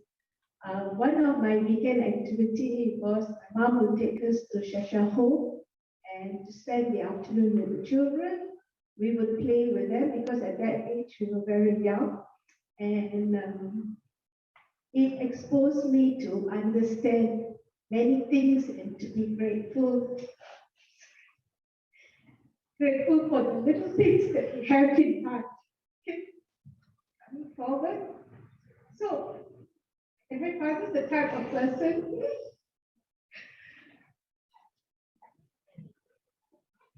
who encouraged us to always find our purpose.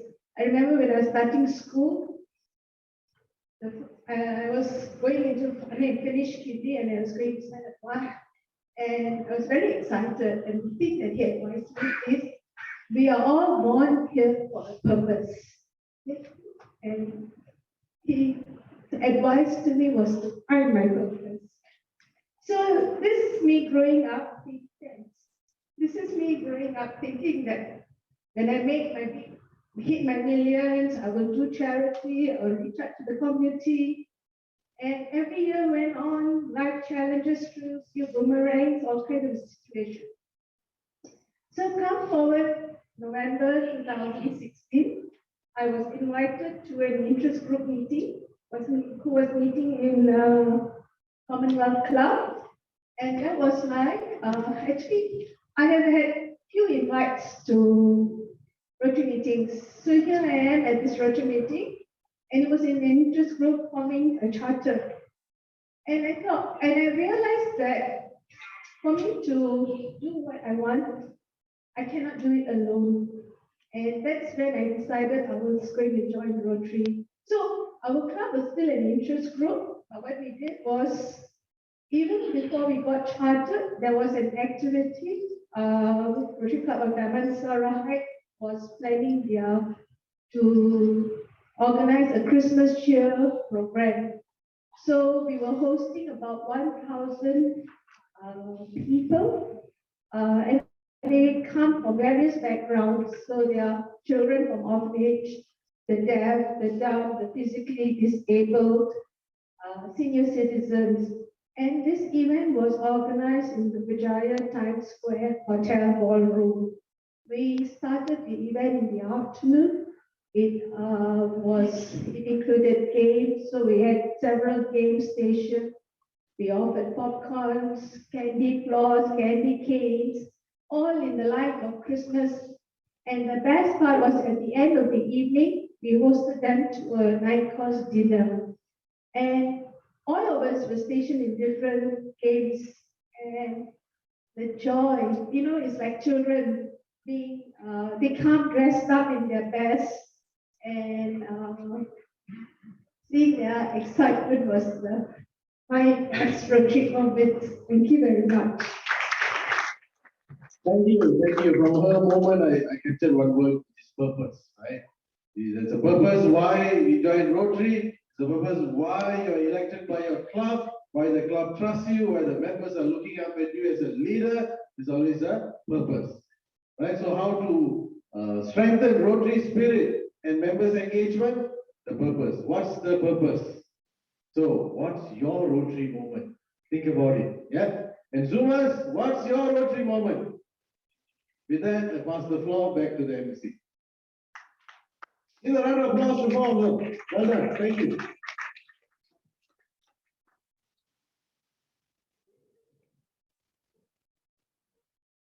All right, let's have the next session happening, which is going to be about MyRotary, and this session will be conducted by us, Assistant Governor Shankar.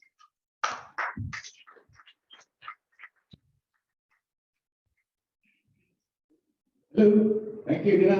Can you all hear me clearly? Zoomers especially? You good? Excellent. Huruleign, I was in tears.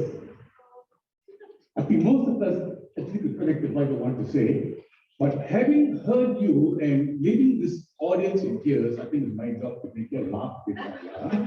It's okay? Now, some of you may know that I only came back from here late last night. The moment I came back home, the first thing I did was I went to my laptop to make sure my slides were in order for today. Okay, the slides are there with Dinesh. Why I was annoyed? Because every time is Rotary.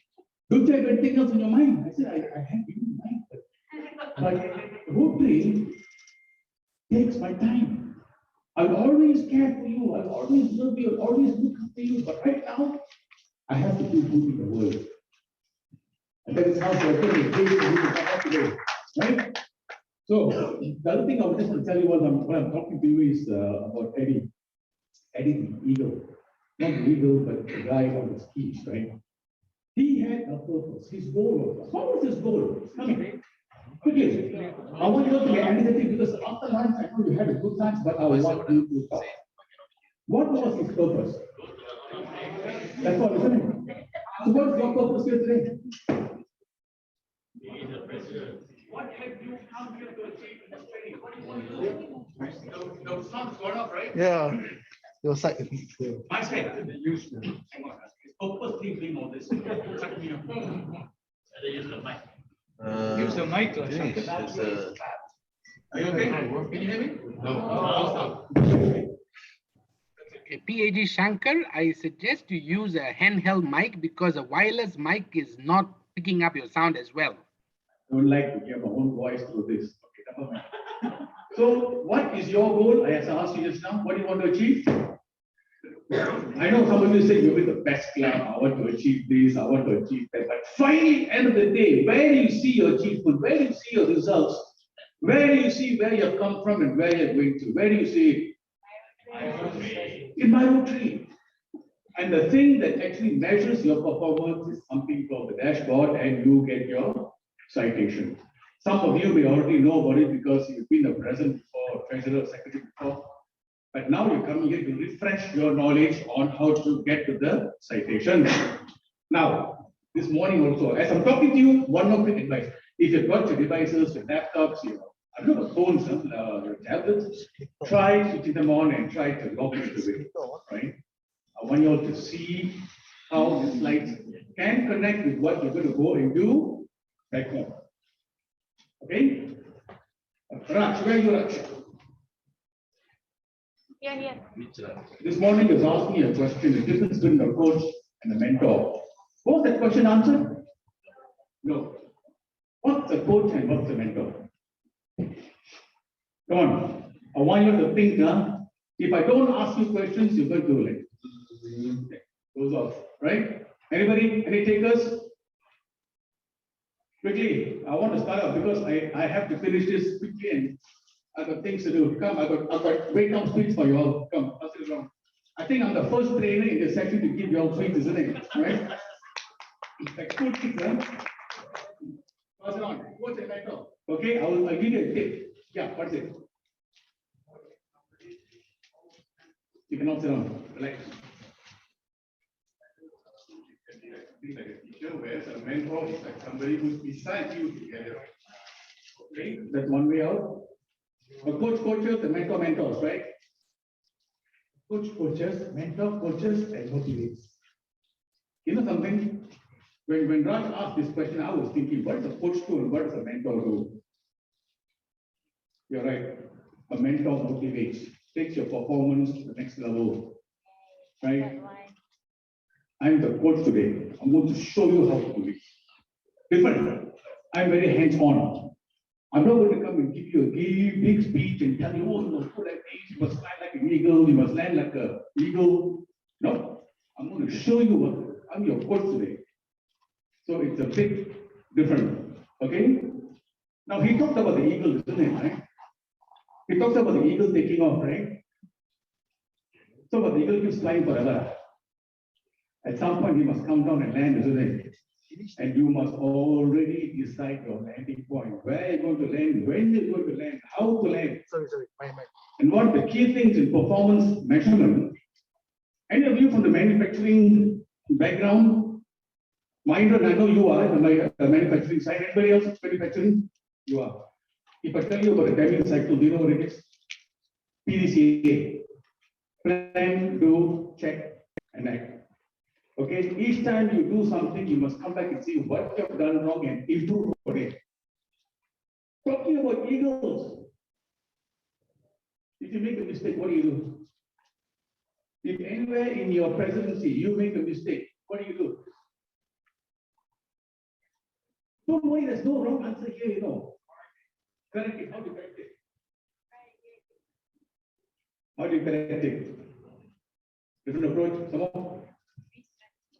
The key word I'm looking for is what go back to where you started.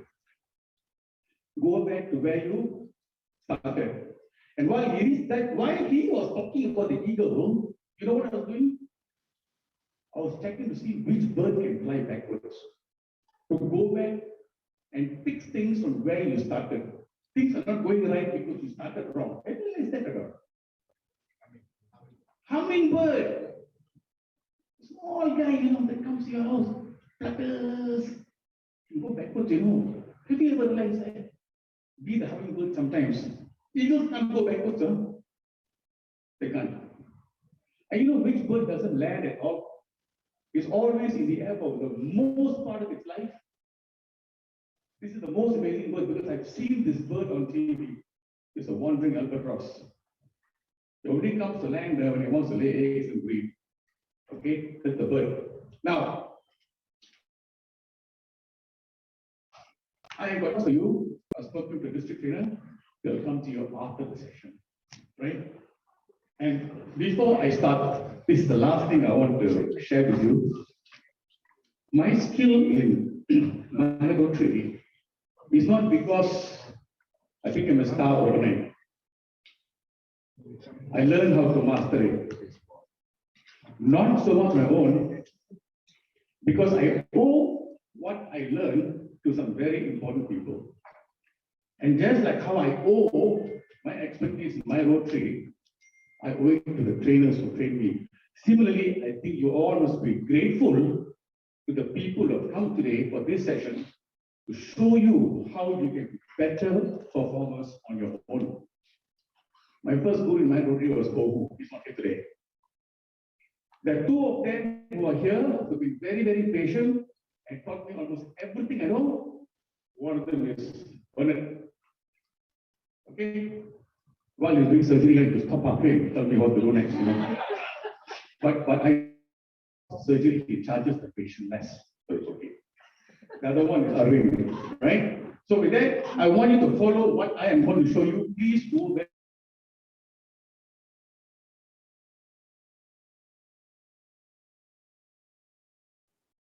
You're frozen. We can't hear you. Yeah, lost him.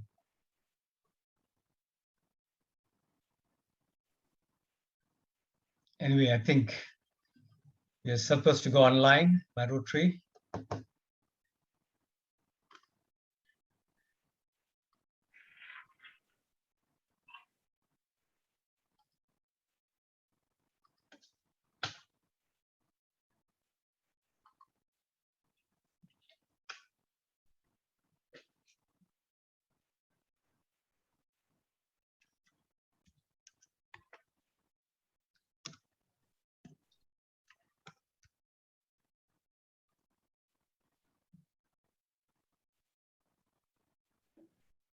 Hi, Bernard, can you hear us? Someone message Bernard lah.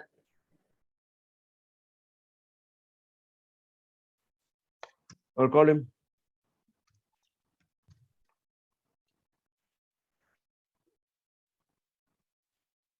Put in the chat group, they also have the organizers there.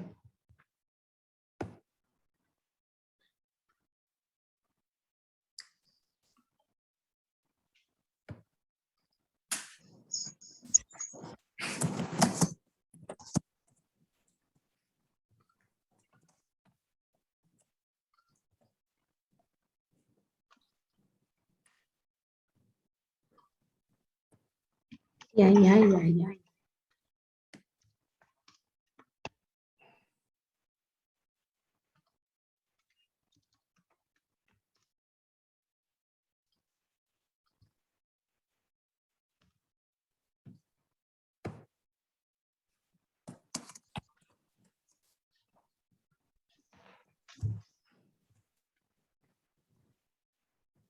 All right, Sungai, Petani, can you hear us?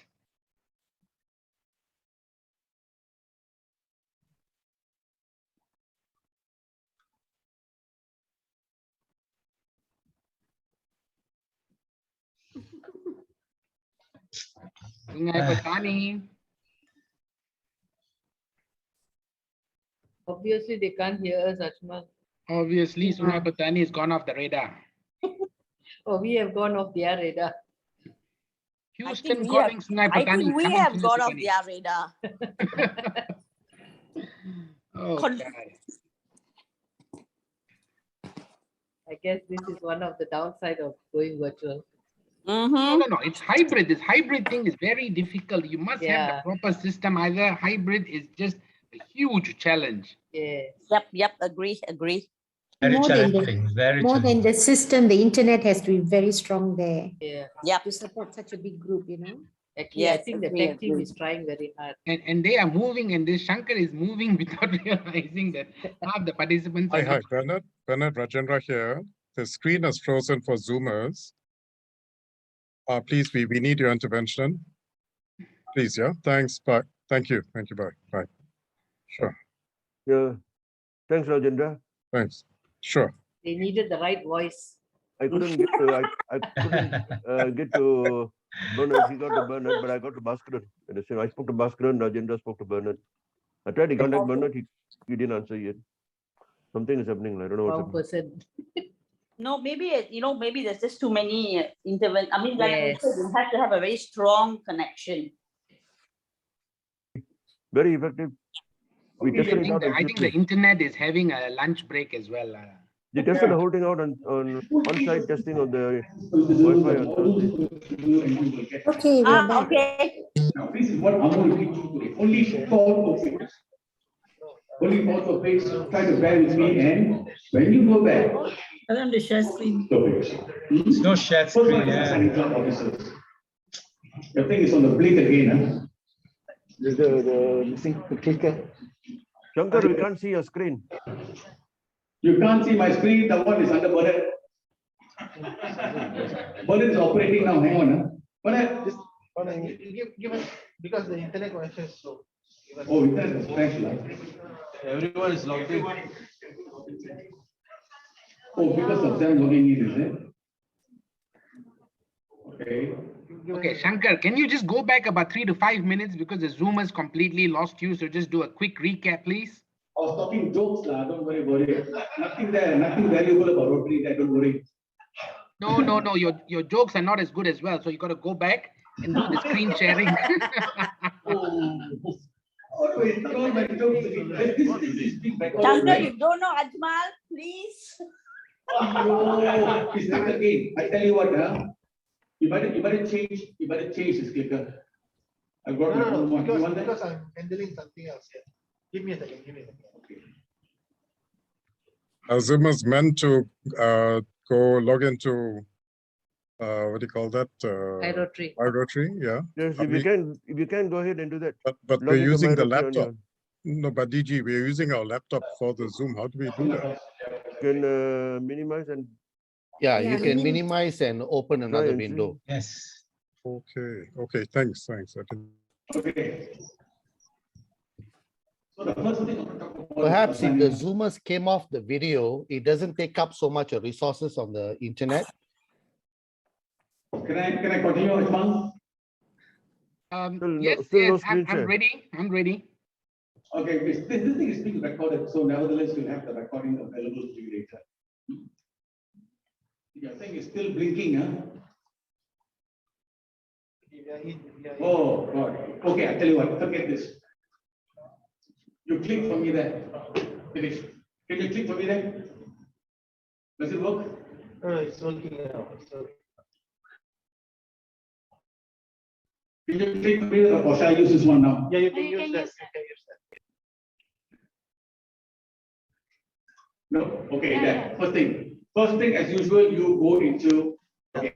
Once you log in, you go into manage. This is assigning club officers. Club means at your club level.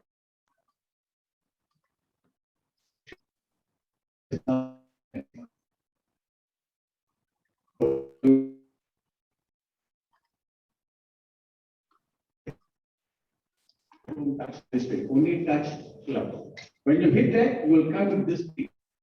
Some of you may have seen this screen before, some of you may find this a bit unfamiliar, but nevertheless, you will come into this part called club and member data. Look, under this section, there's something called add, edit, remove club officers. Has any one of you seen this before? Good, excellent. At least you've seen this means that you know where to go now, right? Next is you will come to manage club officers. First thing you must do is get your date correct, the year. This is for 22-23. That is for the following year. If you are already a president now, you have access to it. If you're going to be a president only next year, your access will only come to you somewhere in April. Not mistaken, not yet. But what happens is your current president can do this. You are incoming president, you cannot. But if you are a current president now, yes, you can. The club secretary can do it, the club treasurer can do it. And you have one more up there called executive president or something. That fellow can do it, right? Now, again, so you drop down and select the correct year. The year is very, very important. Don't go and change these years, guys. Becomes a problem. Click on the correct year. And then you go to this part that says unassigned. What this actually means is these jobs are not assigned. Your foundation chair is not assigned. Your membership chair is not assigned. So if there is a position that is not assigned, what do? Assign. So that's where you get this plus sign. You'll have a plus sign on your screen, and then you press a plus sign. You get all the names of the members. Now remember, when I say all the names of the members, everybody will appear here. But you choose one. You can put two names.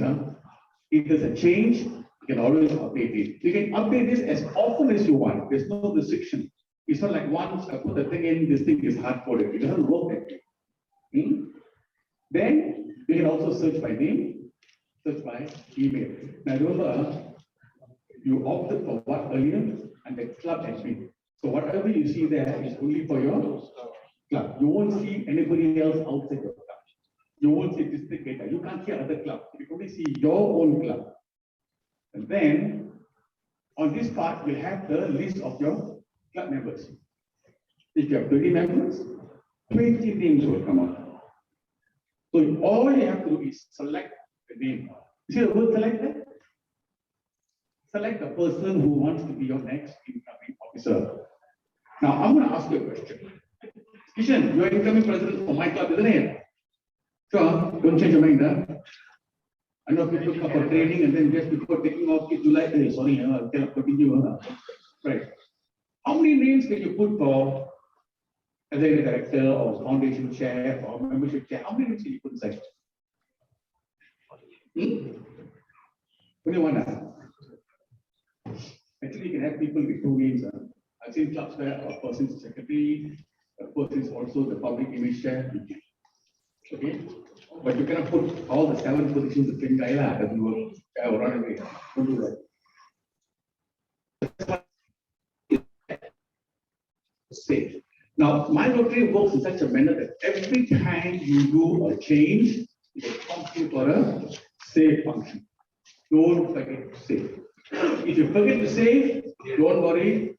There will be a prompting there to say, look, your changes have not been saved.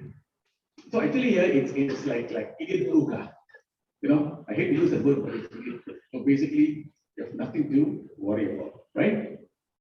So any questions on this part? This part is only on how to assign club officers. Yep. So for the club officer, we have service director, every position of that.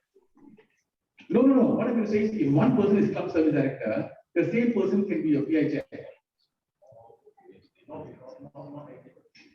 No. You can have the same person for 2 positions.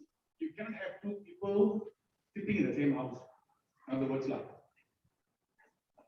Right? Okay. Yes, sure. When do we update? Do you have the incoming officers already for 2023? Have you already had your AGM, for example? Okay, so once after AGM is finished, maybe most likely in December, right? Sorry? Okay. The current president actually assigned one.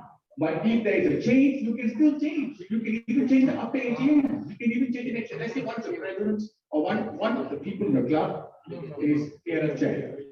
He is there on 1st July, example. September, you say, sorry, I can't do it. I've got so many people. He has to go. You find somebody else. Change it.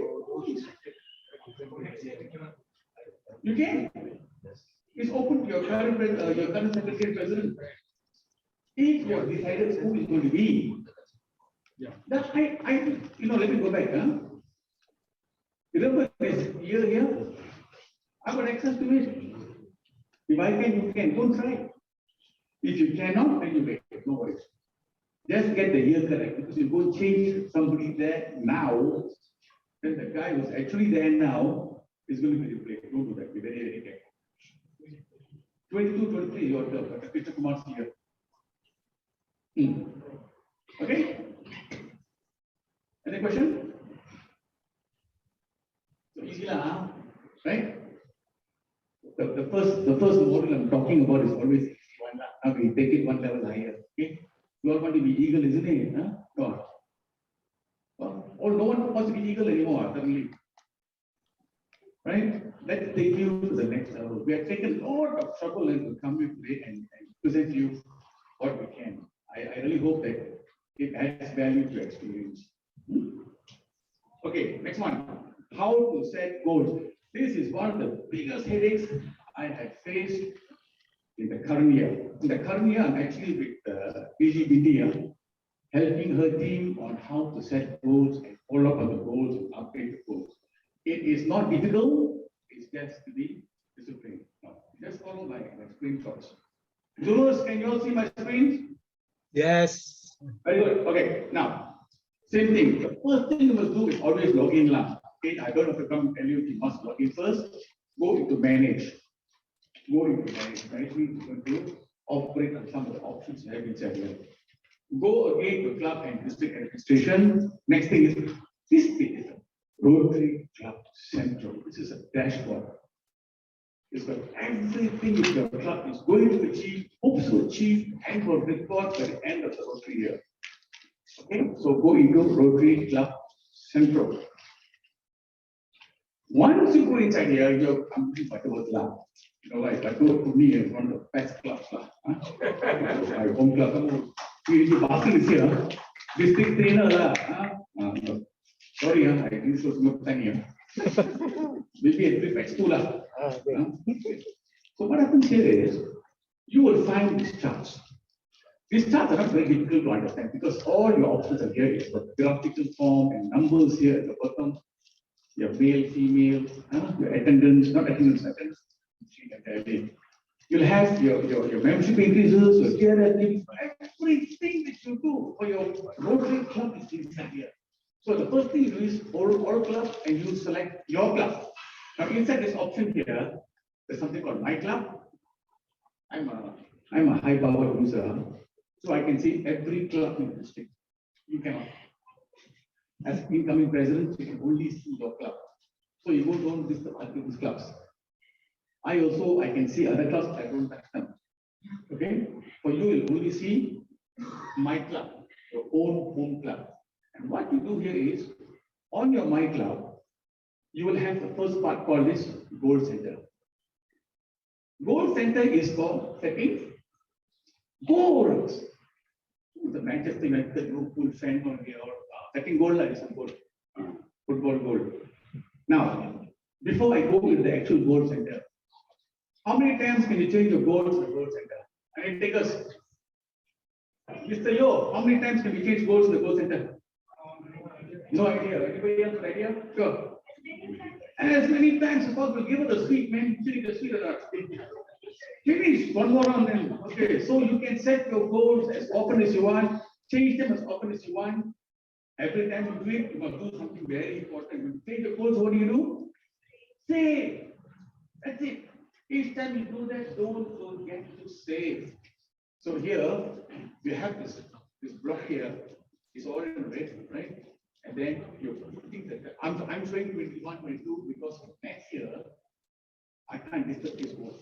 So he must set his goals. I'm just showing you 1, 2, 1, 2, 22, always change the year, right?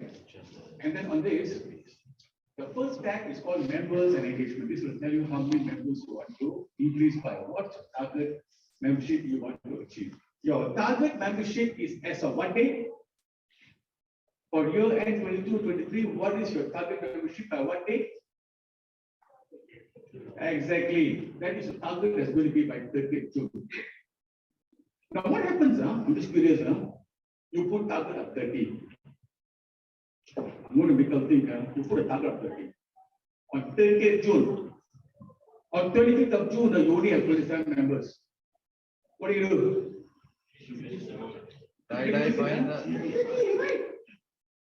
You can bring a number down to 27 and see, look, my target is 27. So when it comes to the Rotary year end, you know in your heart that you didn't achieve your target. You have dropped by 3. But you have achieved your goal because that is what you put. Now to be really extreme, if you put your goal at 0 and you have 27 members there, the system will show what you exceeded your goal by 27 members, right? Amazing. But right? So you can adjust your goal as often as you want, whenever you want. But try to be realistic. Because end of the day, if you hit the goal, what do you get? What do you get when you get all the goals in order? Exactly. is your citation state. So do what you can to get your citation. And every year, even for this year, is 13 goals you must hit. If you hit less than 13, there's no citation.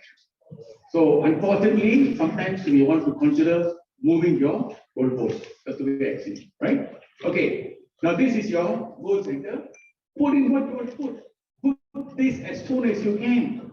When are you supposed to do your goals? By when? When do you take office? First July. When is this open to you? April. So once from April to July, once DGN becomes, no, this is preparing for his term, right? Once the access is given, you already can play around numbers. Don't worry about it, right? And you can change it all through your term. Similarly, always say, Rotary Foundation. Foundation given means what? How much you're going to give. It only tells you how much you're going to give in total. It won't ask you how much you're going to put portfolio or how much endowment.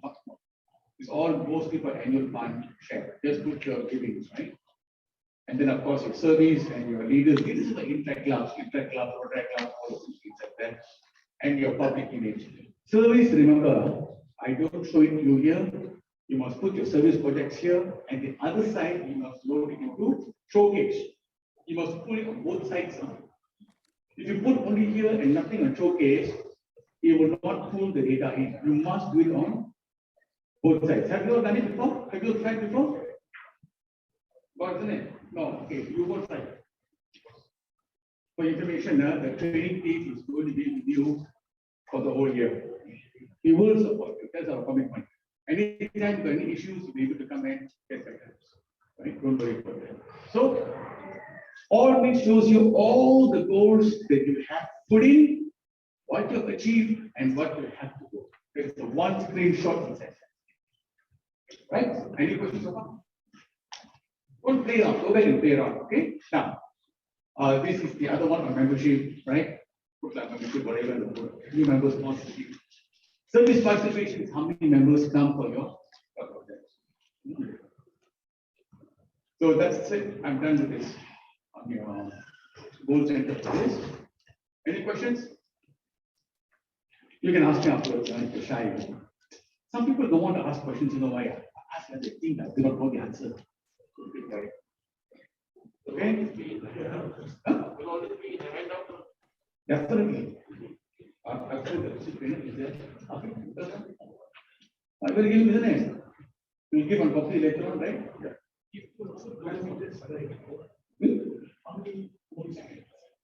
This year, okay, I cannot talk about next year, but this year and last year is 13 goals minimum. 1 3. No, not 3 0. 3 0 get scared. I will get scared. 1 3. If you're not superstitious, 13 is a good number. Otherwise, you say, oh, 13, I don't want. Okay, don't have 13 to 14. For the Chinese, 14 no good. I don't know what to say. Chinese 14. You put more. You put more. If you, my recommendation, put more. If you find difficulty in achieving them, kill them off. Kill them off is to do a calling. CULLING. Cut them off. No harm done. Nobody will penalize you. Nobody keeps track, of that. They only want to know whether you achieve your goal or not. So my suggestion is put more. If you put less and you can't achieve them, what will happen? You lose a citation. And I want you to know very quickly why the citation is important. Because in RI, that's the only way they can measure your performance, how you're doing. Maybe you need help. They could be dealing with PG and telling, hey, these clubs need help or these districts need help. But they will know it. Okay? How to give money. Hey, by the way, there's a share. I put this photograph, why? When I was AG for Baskaran, I gave money to that Rotary Peace Park. And the money I gave helped me to buy one tree. Not ordinary tree. I don't know what tree this is. I can't recall, but I was told after I planted the tree, this tree has a lifespan of like 120 years, which means I won't be there to see the tree grow and mature. But I know as part of the environment, in fact, it's one of the areas of focus now, environment now. I've got a tree there with my name, you know, unless they remove this label. If this label is no more there, I don't know. But doesn't matter, my tree is there. So I'm very, very proud of this photograph. In my own home, I plant trees. Every time somebody chops a tree, I feel very sad. Okay? So maybe you guys must green the earth as well. How to contribute money to my Rotary? Today, Arvind was talking about giving money.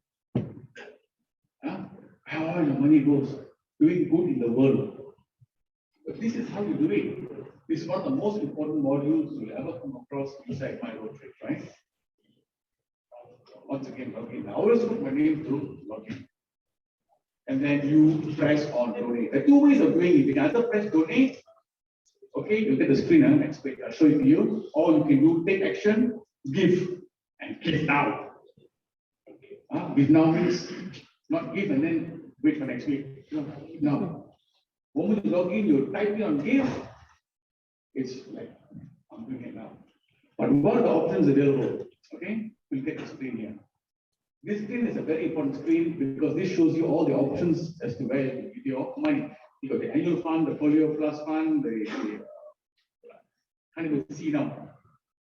What fund is this? I can see it. I don't know what the word fund is, and then disaster response. Now, the important thing about this, the money that comes back to the district, okay, the annual share is coming from here.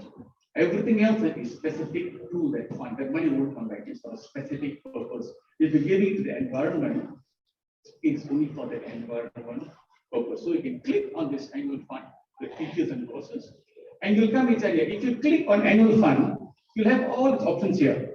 You see all its options? Peace building, conflict resolution, okay, under that. So you can actually pick up any of those areas that you want. It's entirely up to you. Right? And then here is your endowment fund. Again, you can select your options where you want to give this money to. Right? And then when you go into your global grants, now global grant, let me explain to you briefly how it works. Today, Arvind was saying that the club gave 1,000 USD and they got back 57,000 USD. Now, when RI approves a global grant, they'll give you a number. It's a 7-digit number, but it all begins with GG. Why GG? Global grant. So what you do is you key in the number here, the 7-digit number. Remember, whatever money you give the global grant, will earn you points. But you must identify which global grant you're giving to. So if your club has applied for a global grant and is approved, all you have to do is key in this. Our club is participating in one global grant, but Pastor is already giving some money to the environmental stuff under the Digest action group on environment sustainability. So they have a number, when they get a number, I'm also going to put the money inside here. So that money goes to a specific purpose. You won't come back to the district now. So you must know where your money is going to. Be very, very aware of it. If you don't know, there'll be I think a TRF seminar sometime, right? Go to the TRF seminar and you know exactly how to run your TRF trainings, right? So that's a global grant. And then how to pay. I think very simple. You just go look at it. You can see by default. I don't know why it comes as 250. Automatically it comes as 250. Yeah? It's telling you give you 250, but you don't have to give 250. You can give any other amount. And then when you key in the other amount, you just key in. Okay, let me go back 1 second. You can key in the details up here and how much you want to give and your credit card number. Now I want to share with you a very quick tip here. You cannot give for another member because it's going to go through your credit card unless you are the president, secretary, treasurer, TRF chair. When you are a TRF, yes. You can pay for other member. There's a place that you. Yes, I'm coming to that. Yes, I'm coming to that. If you are paying for yourself, if you are a member, let's assume you are a public image chair. You cannot pay for other members. Okay, you're in the hierarchy of your board. If you are a person who is in the top 3, yes, you can. I'm going to show you how to do that. Okay, this is for you, for yourself. This is my address. Now, if you're going to pay, now this is the important part. From my club or members, you can, now you all are going to be presidents, right? Yes, you can pay for your members. Whether your members pay you back, I don't know. Okay? That's a different story here. You go to work it out. Sometimes some clubs embed the payment into their dues and then they pay off. Right? So what you can do is, this is what you do. When you click onto this system, it will say donate from my members. As a president, you all will be presidents. As you click as a president, you'll have an entire list of members in your club here. You'll have access to this, huh? So you click on the map. I had to hide the names of the club members. Click the name, how much? Click the name, how much? Click the name, how much? As you click the person's name, for example, what is the minimum you have to give to qualify as an EROI club? The two conditions, what's the first condition? 25. 25. The first condition is 25. And then the per capita is how much? 100.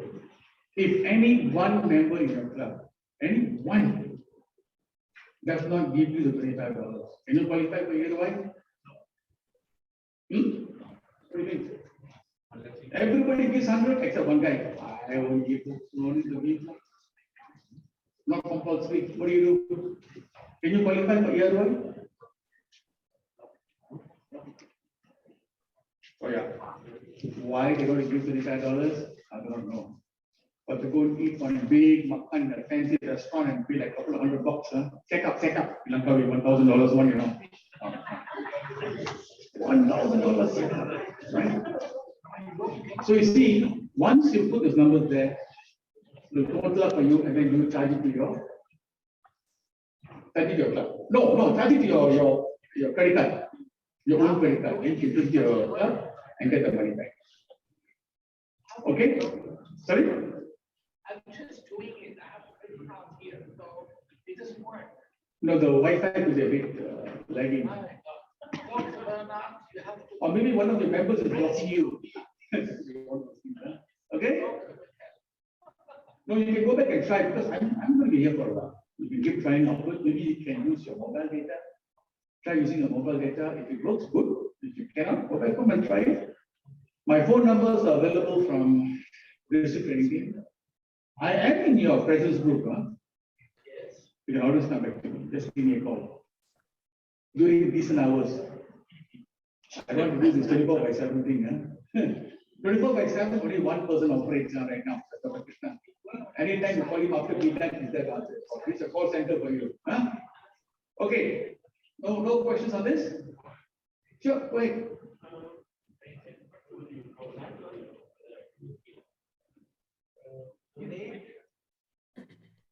See, as a PE, now I became a president. Do I have to key in all the members again, or is there already a data warehouse? Well, no, there is a data warehouse. You're paying for your members, everybody's name will appear there. Because not everybody may want to pay. If you have 20 members, let's say 5 of them come and tell you, hey, pay for me first, can I? Pay first. Well, you have the option of saying something like, I want to wait. I want to wait until everybody decides to pay. And sometimes, you know what happens? The ones who are fast have to wait for the ones who are slow. My recommendation, you have 5 people to pay, take the money first, pay first. You know, don't hold back the rest of them just because of some people who are hesitant. They may have some commitments. You know, think about it. Like, it's a democratic country. If they want to pay, let them pay first. Those want to pay later, fine. So long as they pay before 30 June. 30 June is US time now. So actually, you follow our 30 June is very, very safe. You are one day ahead of them. No, but the best thing, if you ask me personally, do it a week earlier. Because I think there's a lagging in their system. But how long it takes for them to update? Couple of days. Couple of days. Like, you know, this payment gateway, credit card verification, all those things, 1 week before the end of the month. 25th, I think. just to share with you, Bernard personally helped my club to pay last year. The credit cards couldn't go through, the gateway was failing, we couldn't get our ERLY. You know what he did? He paid for us first. You have to pay back? Yeah, he paid, you pay first, right? Yeah, do you have to pay back? No, he paid. He made a payment on his credit card for us. I don't know how he did it. Yeah, I think I so. got it back. Otherwise, he would come to me. I got it back. So he got it back. So why I'm telling you is this, because if you have any problem with making payments, call Bernard. I'll give you his number later. He'll help you out. Call Laura or Vale. Okay? You're going to pay now for next year. Don't laugh. This is for next year, 22-23. You don't pay now, goes at the British term. Huh? Don't pay for the wrong year, guys. You're paying for the Krishna Kumar. Huh? Okay. And finally, the Rotary magazine. I'm an eco warrior. I hate plastic bags. Wherever I go, I take my own plastic containers, put it inside, and I recycle it. Use paper as much as possible. Rotary e-magazine is one of the best ways you can actually conserve the environment and keep those copies in your PC because they can always be circulated unless your hard disk crashes, will have an external disk, right? So how do you do this? Very simple. Oh, by the way, I got an award for this thing. Nicholas, you're here. Were you the one who was helping me to get the award for this? Or was it some other club? I forget now. I think it's one shot and I got a certificate of appreciation for one of the better photographs. No money, Rotary won't pay you money, you know. But they gave me a piece of paper that says good photograph. So how do you do this? You go to this part called news and media. Very simple. You can do this on your phones. Okay? Follow through. Huh? News media, go into your magazine. This is one part that's called magazine. So you click on your magazines and you go to your Rotary magazine. Once you go to Rotary magazine, this is your next page. There you go. Who is our current RI president? What's his name? No one knows that. Shankar Mehta. No, not my name. Shankar Mehta. Where is he from? India has many states, you know, I don't know which state he comes from. Where is he from? Calcutta. He's from Calcutta. Calcutta, the fantastic picture, Huruleign River or something. Slumdog Millionaire. Movie was filmed there, you know. So that's Calcutta. So you will see this website. I'm using the July screenshot, right? Now, go into subscribe to Rotary magazine. Okay?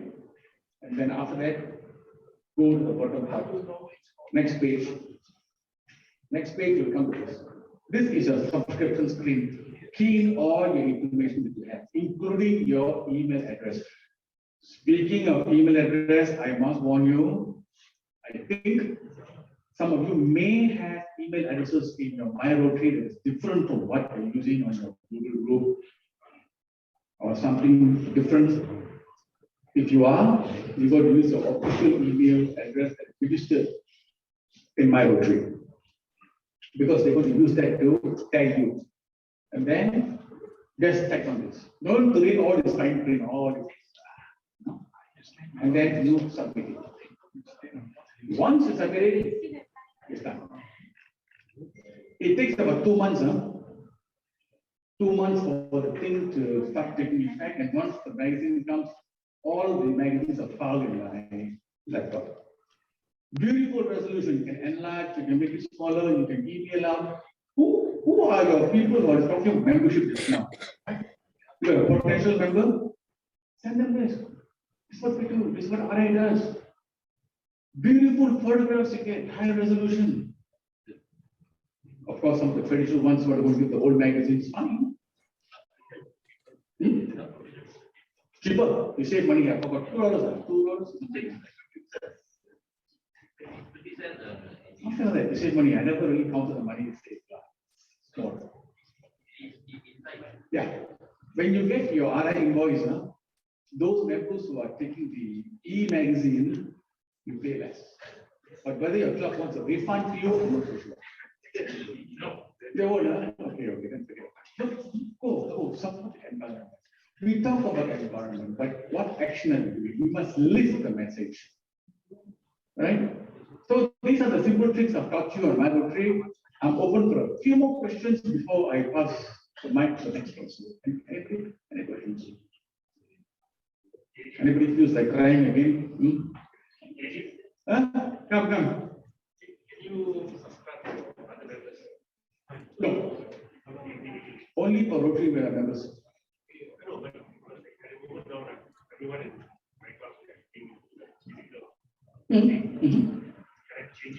You can't wait. They will scold me, why you won't change my magazine? My own job, I have a problem. Some want the hard copy. How to change? I like the idea. So, Baskaran, we request Rotary, next time the president can change for all the members. Then the following year, you're more ready. I mean, after all, you government. Okay? Please go back, try, learn, fall and get up. Yeah. Fall and get up. Learn. You have a lot of time to start practicing. Start with the Rotary magazines. Easy, easy. Okay, with that, I will hand over the control to the next speaker. Yep, sure. How can I check whether all of the members are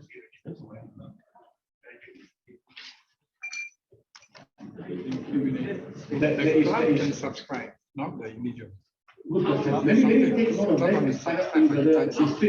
The club can do that. The people higher level will be able to justify. Let me ask them this. That's a good question. It's a good question. Dr. Dinesh, did you hear the question? Whether the district will be able to help and tell which clubs, how many members are having the e-magazine version? Maybe if they try to write to data at MyRotary.org, you might be able to get the data. I think the easiest way, if you ask me, Write to data. Steps, go to it. I got the list. In fact, very quickly, I want to share this with you. I may reserve this for prefects too. There is an option in MyRotary to run reports to see which members in which club are not on MyRotary. But it takes about 7 steps. Can you drop me an email privately and I will give you the list of people in your club only here. Those who are here today, if you need to know information of which of your members are not on MyRotary, you can drop me a line privately. I'll only give you the information for your club, not for anybody else's club. You can, but there are 7 or 8 steps involved. I have the module for prefects too. If you come, you will learn. But for now, I will help you. Okay? With that, once again, thank you for being a wonderful audience, and I will see you at the top. Thank you. Thank you, Dinesh. The WhatsApp group for us to share and also help prepare with each other also. So sometimes we use it as a private little chat group to talk about certain things, especially with a group where we need to coordinate with each other. Is this a project we want to do for the following year? Is this what difficulty is having right now? Is this a COVID-only project that may not become a legacy project? So these are the things we are already planning. So we started as early as now, vice president in IPP this year. So can I say that there's a system where there's a continuity? Yes, right? You're put in a position where he sits and observes how it's done, and when he take office, he just continues. Yes, can I say that? Yeah. On top of that, also we try to get the committee directors, the directors to actually have their own shadow. So possibly that shadow will be my directors in my term. Right. So because they work with them on the long term, because we don't encourage rotation of one. So they normally a lot of our members tend to stay back in the same committees. Right. So they will be the best position to advise me who will be the most senior, or who will be the most experienced, and who will be the most well suited to be the next my director. So it makes my nominating and my choosing of my board a lot more easier before I present it to the nominating committee. So it's like a shadow cabinet. Yes, correct. Yeah. All right, Dinesh, how about you? Before saying anything, I can bullshit my way through. 3 of my past presidents sitting here, my PhD for my club, AG Shirley is there. PP Dinesh here. My PN also here. She's already having a pre-patch today. Actually, I wasn't ready. I think Raj knows this very well. Raj messaged me first last year. I need to talk to you. I thought, God, what did I do this time? Raj always gives a suspense message. I need to talk to you. He won't tell you why. So, and he won't give you the immediate date. I need to talk to you. You see this evening at no. I'll see you on Tuesday. So you have 2 days to kill yourself. He really is a teaser. Then, and for me, when he mentioned, okay, it's about time for you to step up. You see, like how he gives talk and all that. You will fall for it. If it's an MLM, he starts his own MLM, he'll be successful. You will just fall for it. You don't know what Toyo Ligurings on with it. You will fall for it. Nice. I can't say otherwise because if you see my picture tomorrow in Star or Chili section, you know what happened. But for me, it was a bit. I only took any office position also was only last year as a service director. That also, I took over from another service director who left for other reasons. So I was one of those members who joined. I exist. I enjoy doing the service projects. I was not into this administrative part. I am super lazy in getting into administrative part. I'm not gonna lie that. It's just that when I got into it, when he gives that position into them, you see someone trust you. Then I realized that it means matter more than just being active in particular thing as a person. So I start following up, shadowing. I started with IPP Dinesh type. I met him and met my current president last year for us to plan for 3 to 5 years projects. I believe in projects. I believe in good projects will become an automatic public image for the club itself and also bringing more members. It's 3-in-1 kind of thing. So instead of I'm just doing any project for the sake of it, it must have some value to it. I believe if there's no merits to any project, I don't want to do it. I'm a person of I must know my why. Most people very difficult to understand. Unfortunately, Raj understood. So he pre-plans whatever I'm going to object him. He already has his answer to reject. And I'm a person who likes learning. He just because he understood that already, he knows where to pull my kryptonite. I was lucky. My planning session is I planned what we're going to do for the next 3 years. So I shadowed through whatever IPP Dinesh did. Then I have a very good president right now. We know that. I think I speak to him more than I speak to my wife. He calls me almost every day, 1 hour, updating what are the projects to be done, or things emo. I become his Italian Kasi already. What are things to be done for the following month? I shadow him very well. He has been a very good mentor. And to be very honest, not because Raj in a very close proximity than COVID or something, but he has guided very well. Dinesh, Shirley, I have a good club that actually guides very well. So the planning is easy because of the guidance. Okay, so your answer is you shadowed the president? Yes, shadowing the president, because I've known the thing 2 years ago. So I spoke to them. My plan for my year is going to be this. Is it okay with you? And I was already holding a service project director position. So when they agree my flow of flow, they actually amended their flow as well to cater to the service project and to cater to the club flow system. So for me, it was easy. I had very cooperative presidents who actually I'm able to shadow them and I'm able to cater my goal, link together their goal, and it's a smooth process to be very honest. So it's the same thing, continuity. You're just continuing, not reinventing the wheel, right? Continuing with support. With support. All right. Okay, we heard from the PEs. Now let's go to the past president. How did you plan? Did it work? Or when you took office, did you think like, oh, I should have done it differently? Okay, let me share my experience. Before I become a president, I was a secretary for the club, like for the past 3 years. So indirectly, I was in part of the administrative part or the board manager of my club. So I did not really prepare so early because I already know in and out of the club, the things that happening inside the club. And because my club is quite a small club, so most of us we are like recycling the board director because we only 13 members. So when I prepared, okay, when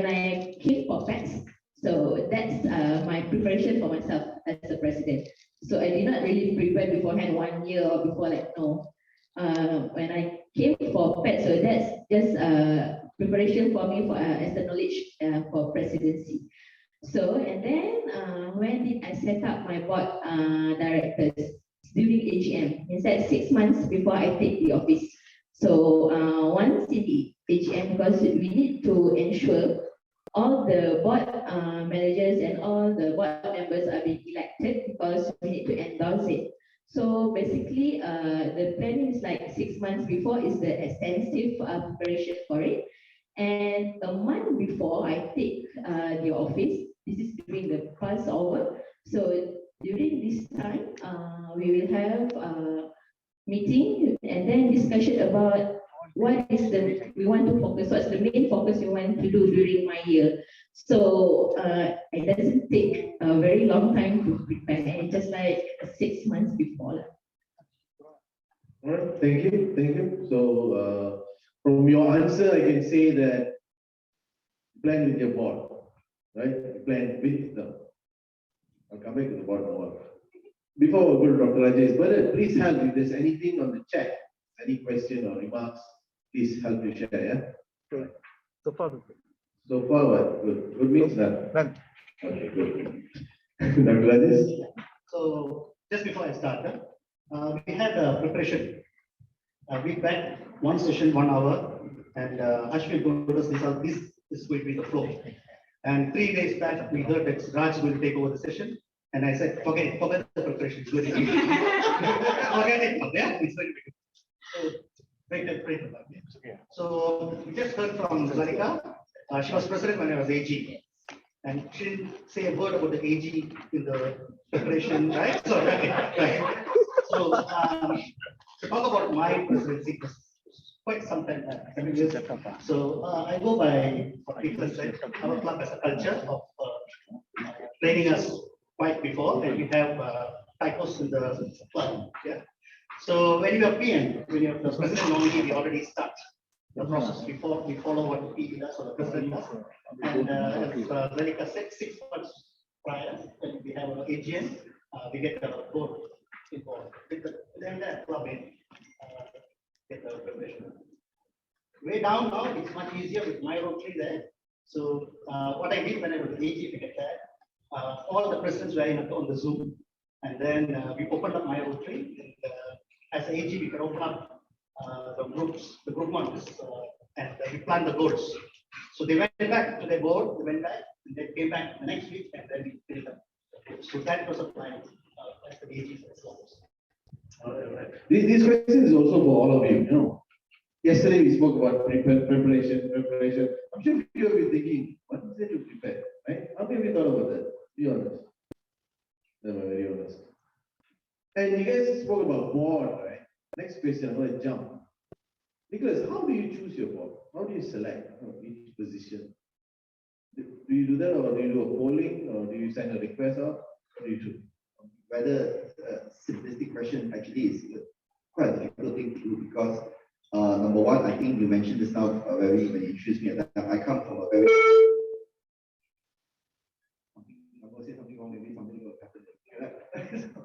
I come from a very senior crowd, 61 years old. We have a lot of senior members, right? So they're unhappy. Yeah, I know, that's why, right? Yeah, I think what is it? So we have one of the couple of things I have to consider when choosing my board also is the age of the one. We also have to look at the status of the member right now, the experience levels, right? So that's why when we compile our list, we go through the nominee committee. So the nominee committee, which consists of the current president, immediate past president, and also our 2 club advisors. Of course, the late PDG David Ho was a member of this committee, but he's passed away already. So we go through this process over and over again, and we also assess them in terms of their current performance in projects, right? We also assess them in terms of their attitude and their conduct in club meetings. They are in terms of their fellowship, how do they work and interact with other members? We make sure that they are not a rhino. You use the term Rotary name only, right? We don't have much of that. We also, most importantly, also I think that the difficulty is, especially when we have to make a blend between more senior members and giving exposure to the younger members to be a part of the board. I think that's the hardest part because we have to be very careful which role we pass on to a younger member that require many more experience, right? So one of the incidents that have not incident, I think this is an interesting case study, was that a newer member with a very fresh mind, with a lot of ideas, yet the ideas were very radical. Right? It required a lot of cultural change in the way the club runs certain things. So of course there's going to be pushback from the senior members because number one, it's not because they didn't want to accept it, it's because this takes time, right? But the younger member wanted it now, right? But we know that change doesn't come immediately. So again, I think one of the things that yesterday someone mentioned, what skill that a PE must have, I think is change management. Being able to manage change very important. So I think it's although a very simple request, how do you choose your board or question? It's a very difficult process. Until today, I'm still missing one more member, and we are still observing and still trying to find out. And we are down to the wire by next Tuesday. In fact, we just confirmed the nominating committee meeting on Tuesday. So we're going to finalize my board on Tuesday. So see, that's the process is quite difficult. So you have a nominating committee, yes, to select your board. Yeah. So what's your say in that? I propose the name. You propose the name. I propose the name. They will go through it together. They'll say that, oh, this guy can also be. They also got some suggestions. We go through it together. That's why we have the current president and also the immediate past president involved. So for me, for my time when he was in the committee, we noticed that he does this. So why not you suggest this? So, what if this particular member, you want that member to take up this post? The nominating committee don't agree. Oh no, that's the thing. They tell you is that you make your bed, you sleep in it. So why do you go to them? No, basically it says that if you insist on this one, your gut feels that this person is the right one for you. There must be a reason why you pick this person. It's not out of whim, right? They will of course support, and they will just propose it. Right. That's all. Especially working as the current president. Yes, the IPP. That's why it's important. They have seen. Yeah, because it's important to have the current president because she will give us. I mean, President Melissa will be able to give me. Yeah, I cut. You know what I did the other day? That's interesting information. Will this person do this again or repeat this thing again in my term next year? Right. That's what that's all. How about you, Dinesh? Have you selected your board? I'm not sure it's a general question or Raj is asking status update for personal question. Like I said, he's also a board member. Shirley is a board member. Other two board members here. So I don't know if it's a question for the floor or a question status update. But I do have a general idea of who's going to be in the board. Each positions I pretty much have an idea who will be good to that. I have to thank my president again. Like I said earlier, I've not hold any position until only last year. When I started holding position, then I had the interest of learning what is it about. I had the learning or I had the idea of want to learn. I need to know my why. Like I said, that I need to know my why. Went to the e-learning center, learning center, learning everything, following up every club meetings. I'm a person who's been missing club meetings. I think that's the reason Raj suggested me to be P, so that I go to all my club meetings. So now I'm almost 90% of my club meetings. So for me to put position what is the importance? Like I said, as a member, I didn't take the importance or significance of membership director. Why do we need an admin director? What does this particular director does? What is this TRF director? Even TRF took me a while to understand. I only understand area as of last year. Before that, I thought, who's area? Yeah, area. Why area? Who's area? Why am I paying him extra money? You told me, you guys told me yearly dues and why you got extra person to pay. I mean, last year pay, I paid. I told you he brings the oil around and people will then he says something, people listen automatically.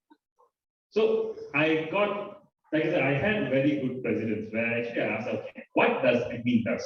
What does TRF founder, TRF director does? I wanted to know what power or the role a particular position has. I can't just put in, okay, select people who you are comfortable with. I can be comfortable with a particular person. I can put in that, but if they're not effective in that area and they're not interested in that area, I can't put them in. I also shadow and look through what are the previous during teenage time, how was the board, who was holding the position then, and who was holding the position next. A large always gives the motivation, give chances for the newer members to hold positions. So what I'm doing is more of a hybrid. There are positions where I realize you need the senior members there. There are positions where you can actually give it to the younger members for them to develop. If the chance was not given by my board for me to be a service project director, I wouldn't be, to be very honest, I wouldn't be 200% more effective in less than 1 year if my board was not really supportive. So I learned what was the position for. I thank my board and my president for it again, for taking time to explain what it's for. And because of that, I have suggestions of ideas. And going direct to status update, I'll be meeting Raj and my president tomorrow to suggest, propose what are the names I have. Yes, thank you, thank you. So from these two answers, fellow Ps, Nicholas discussed in a committee with his president and IPP. They have a nominating committee. All right, so the seniors are involved, the current president is involved. So that's a take back from your answer. And what Dinesh was saying is the one thing you got to focus is, he said he want to understand that role. The club admin, what do they do, right? If he has done it, then he knows. If he has not done it, then he doesn't know about it. So what he's saying is, as a PE, you need to understand that role. What's required from that role before you think about who's to put it there. Yeah. So the rest of you, past president, I want to change the question, right? You have gone through something similar, I'm sure, right? And you had a board. You started in July, and in December, right? Did you review your board, their performance?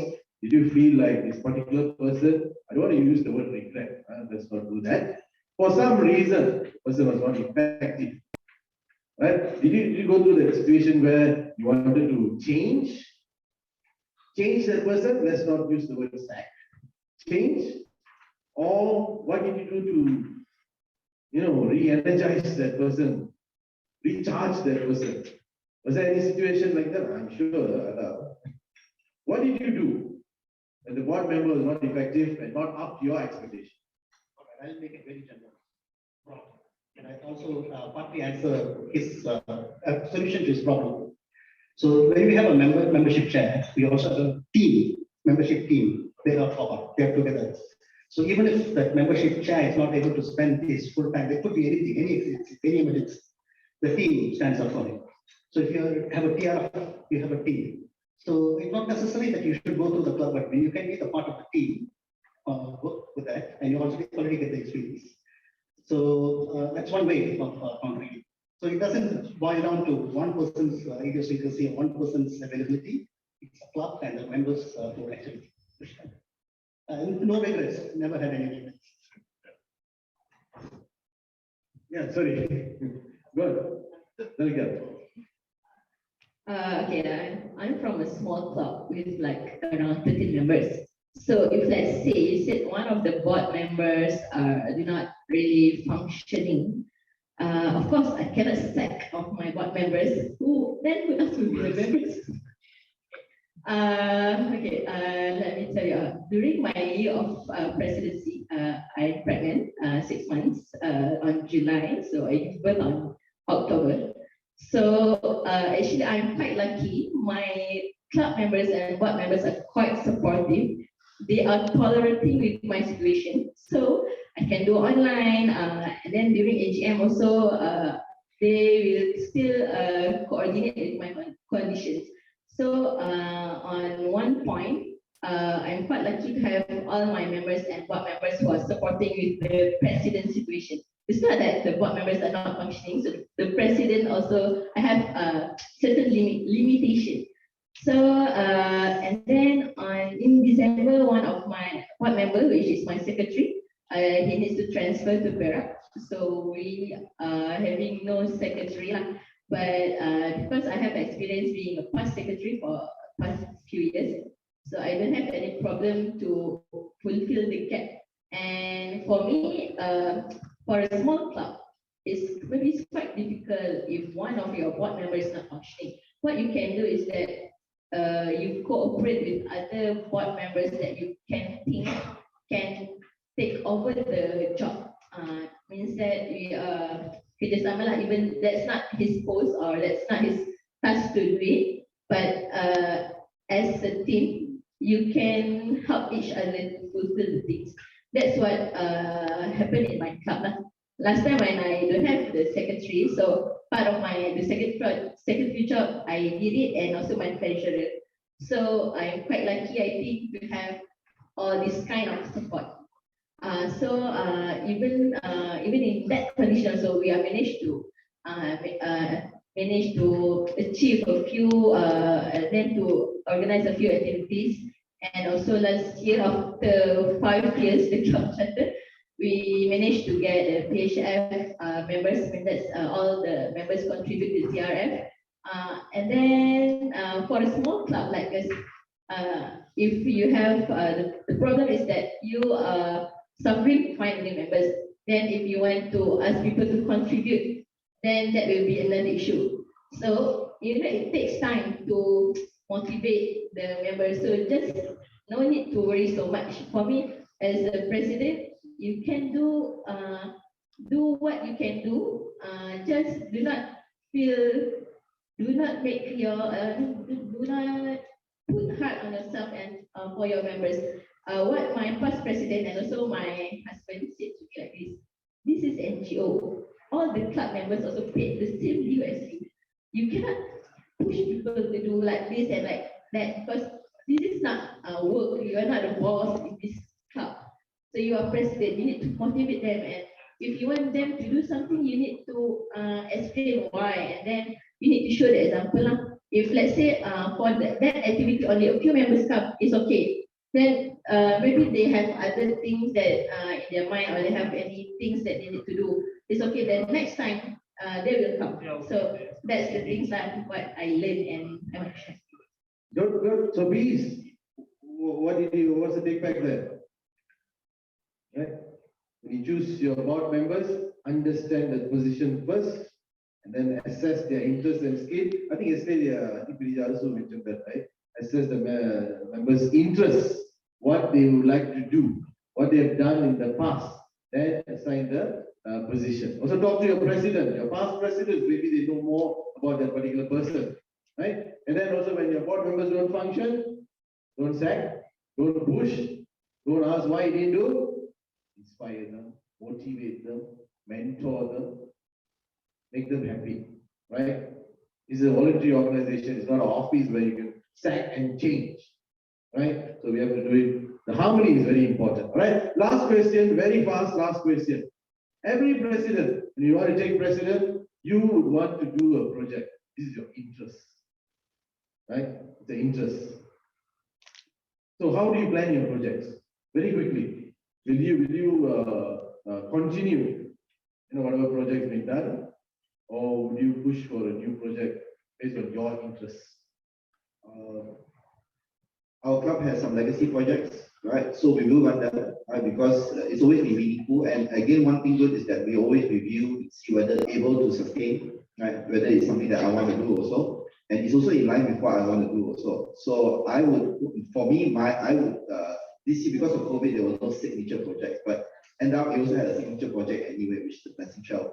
So for my term, what I'm thinking of is also I would like something that is in line with my interests, right? Like what Dr. Arasu said, it's the big, the presidents, we are what we call a president's club, right? My vision defines, and I like this what Captain Sashi said to me, whatever the president decides the vision and direction of the club will follow me 100%. And I like that, the fact that I have 100% support for my club, that whatever vision I have for my project, they will support me 100%. Right. So, and I like the fact that Captain Sashi told me that Dami is our club advisor, and also PDG David told me the same thing also. It's like, you follow your heart why you join Rotary in the first place. And if that's your project that you want to do for your term, right, even though it focuses only on one area of focus, just go ahead and do it. Right? If you feel that a certain legacy project doesn't resonate with your term, it's okay to postpone it for that year and let the next president decide what he wants to do. But we are President's Club, we support the president 100%. Thank you. Dinesh, club interest or your interest in terms of project? Both. Both. Look, remembering back why did I join Rotary in the first place. The thing that makes me extremely happy is doing service. It's something I got from my late dad. He loved doing service. It's something that I enjoy learning from him as well. And whenever I end up doing service with that, I remember his back. To be very honest, when I lost my dad in 2015, 2016, 2017, I remember the date which I joined Rotary. Rotary itself became, I never told you, new one. my club actually became a healing factor for me as well. So when I was given a service director position, they gave me something that I love doing. But I don't like doing any project like I mentioned earlier, where there's no sustainability. I don't like doing project, okay, we divided projects into two concepts, ad hoc and long term. Ad hoc meaning when something happens, then we do it then kind of thing. Like the Kara fire incident, we've helped out something. For COVID, we managed to help out to more than 2,000 families and all that. Those are ad hoc, those are not long term. Those are things that happen, then we try to do something at a time rate.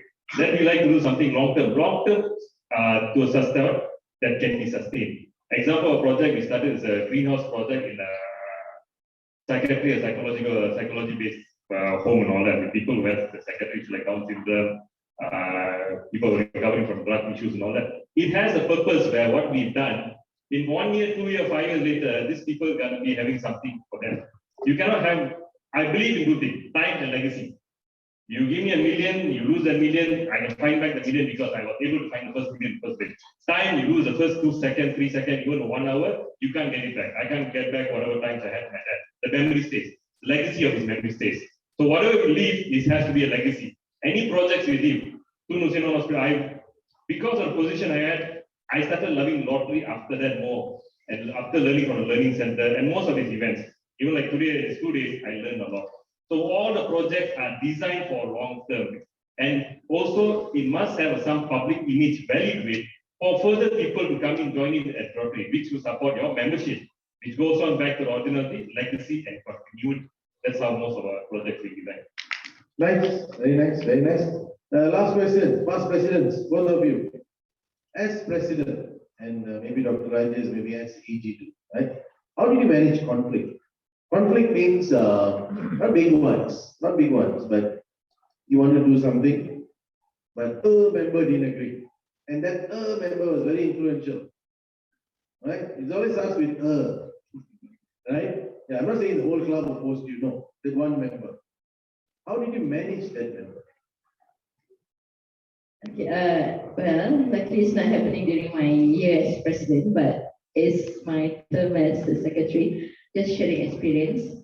The thing is just like, let the time will heal things. At first, during a meeting, of course, I do not agree on this issue, and until almost at one point, that particular person want to split, want to resign from Rotary and so on and so on.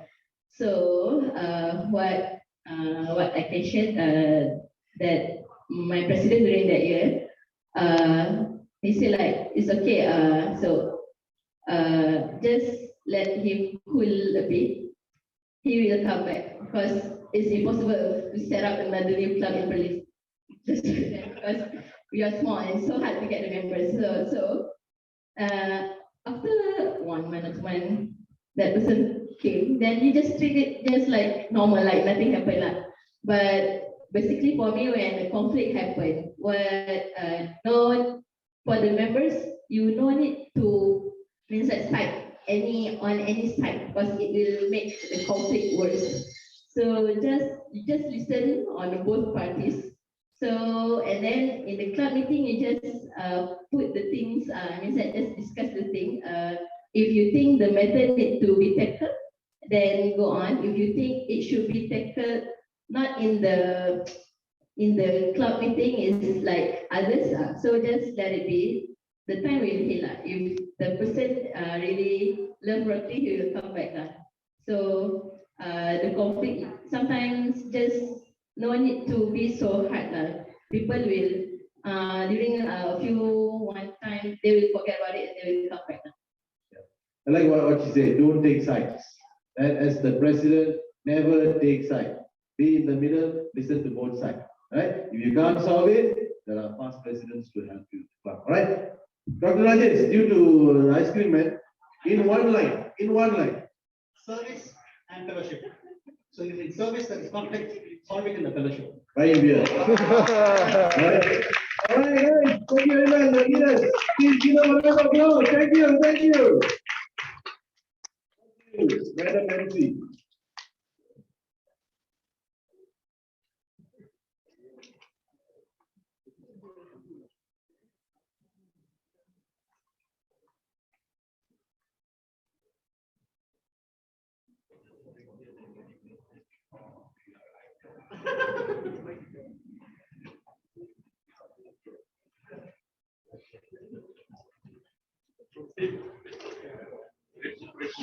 Very interesting kind of session we had earlier. Now let's move on to the next one, which is an open forum moderated by our district trainer, District Governor Dr. Baskaran. And I would like to invite Past District Governor Arasu, Past District Governor Leslie, and well, anyone else?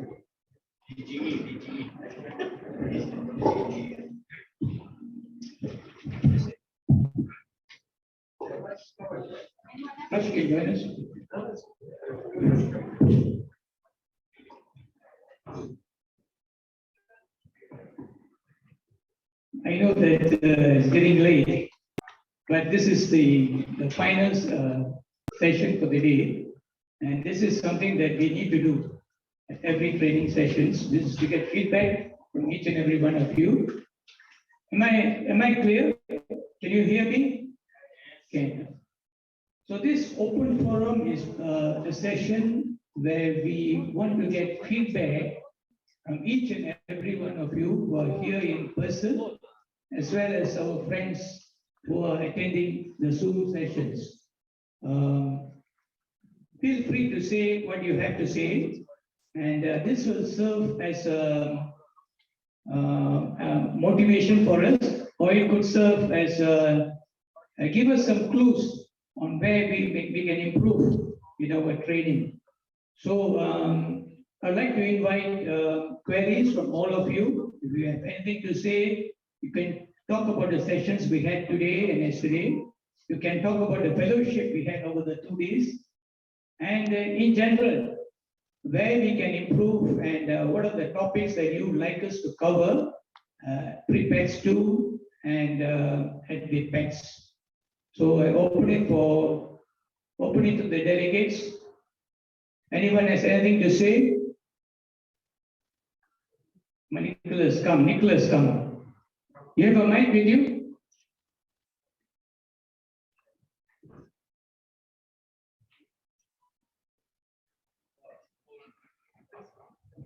Yeah, thank you for the floor.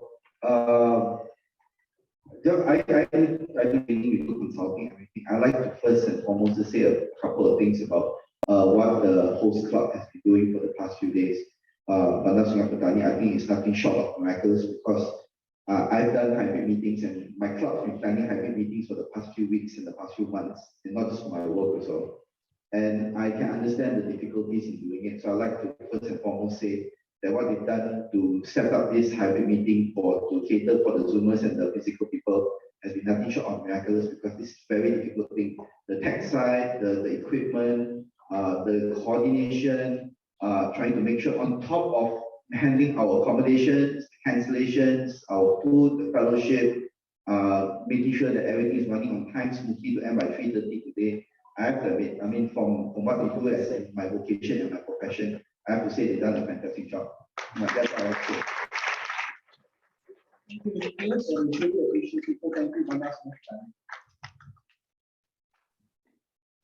Anyone else have anything to say?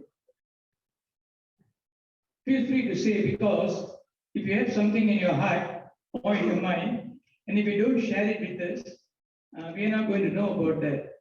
So it's important that you share whatever you have, because you know, the end of the day, the pre-fest that we have organized for you here today is to get all of you to be prepared to be a good president come July 1st.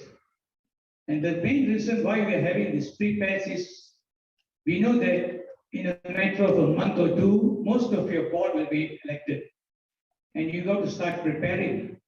And when you have the pre-PETS 2, the questions that we are going to ask you is, what have you discussed with your board? Now, when we ask you, we said my board is not formed, right? Most of you say that the board is not formed, or we are waiting for the AGM, etc.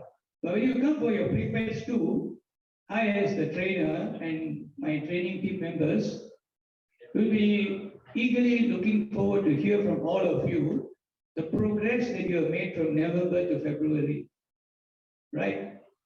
So this is the main purpose of this pre-PETS. Of course, all those who attended the sessions here in person will agree with me that we had a fantastic time. 2 grand fellowship. And we had a lot of fears that today afternoon the hall will be only half full. But I see only a few empty chairs. Almost 80% of you are still around. And I must salute you guys and ladies for staying back and making sure that, now it feels so good. The training team has worked very hard. The district secretary has worked very hard. And Rotary Club Bandar has put in so much effort. And it's very satisfying when you see almost full hall, even at this late hour. So it speaks well, but we need feedback. The biggest problem we have is most of us have things in our heart, but we dare not say it out for fear of offending someone. There's no questions of offense here. I'm a Rotarian. I know I may be a past governor, I may be a trainer, but I'm still a Rotarian, just like each and every one of you. So I want to improve myself as a trainer. My training team wants to improve. And we need feedback. We don't want praise alone. Because end of the day, we want all of you to be well trained. We may not be perfect, but we are ready to learn. So feedbacks are very important. If you feel reluctant to let us know now, we have the WhatsApp chat group. Again, if you're reluctant to put it in the group, you can write to us personally. You can write to Shankar if you have any doubts on MyRotary. And you can write to Leslie. You can write to Dr. Arasu, Raj, each one of us in the team, Ashwin, Arvind, all of us are at your disposal. But the moment you keep quiet, the moment you refuse to acknowledge that you have a problem, you will struggle in your year. That I'm telling you from my own experience. If you do not share your views, if you do not be a bit more open and forthright, because ultimately all of us become a president, not because we want to be president. Right? You all agree with me, right? Most of us are forced to take up the job, either because there's no one else who wants to take up the job. And in some cases, you are second time, third time presidents. But the thing is, each time you become a president, it is a responsibility. And all of us have got some pride in us. We want to do good. And when you're a Rotarian, you have that possibility of doing something more than other organizations because of the nature of our organization, because of the various action groups that we have in our district, and the friendship that we develop.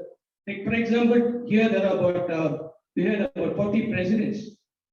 And I'm sure after the last 2 days of fellowship and fun, you will feel more comfortable to talk to each other.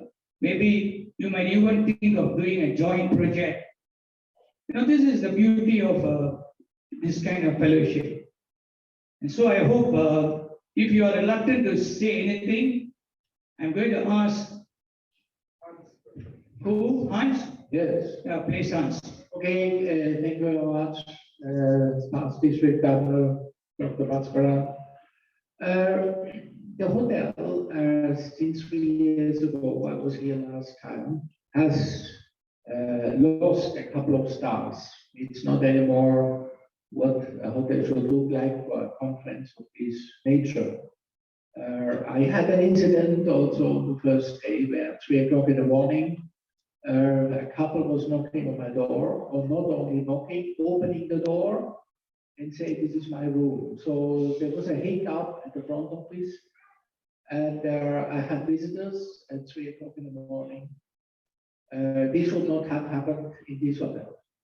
The maintenance also of the bathrooms and the guest rooms is very much lacking. I would definitely ask the management of Sungai, the hotel, Park Avenue Hotel, to change management and to upgrade this place. All right, we will definitely. Food and beverage is also very much lacking. Was it a man or woman? It was a couple. I asked her, "Are you Annabelle? You can enter. If you're not Annabelle, please stay out. There's someone else, right, on the Zoom? Another proposal I have for the setup here. Can we maybe have it on round tables so it's easy to discuss among each other? If you have a group discussion instead of saying 1, 2, 3, 4, this is group number 1 and you are group number 2, maybe round tables makes it more informal and we can talk to each other. Okay. We are open for, please share with us whatever your ideas you have. This is my only idea. Actually, it was a fantastic 2 days workshop here. And I would like to say thank you very much for the training team, Dr. Baskaran, and everybody else here. Also, Dr. Bernard, who had done a fantastic job with coordinating and the people on Zoom. Thank you very much. Earlier, during lunch, Simon had said something. Would you like to share, Simon? Is it Simon or someone who shared with me about security and when I asked Kenneth had said something.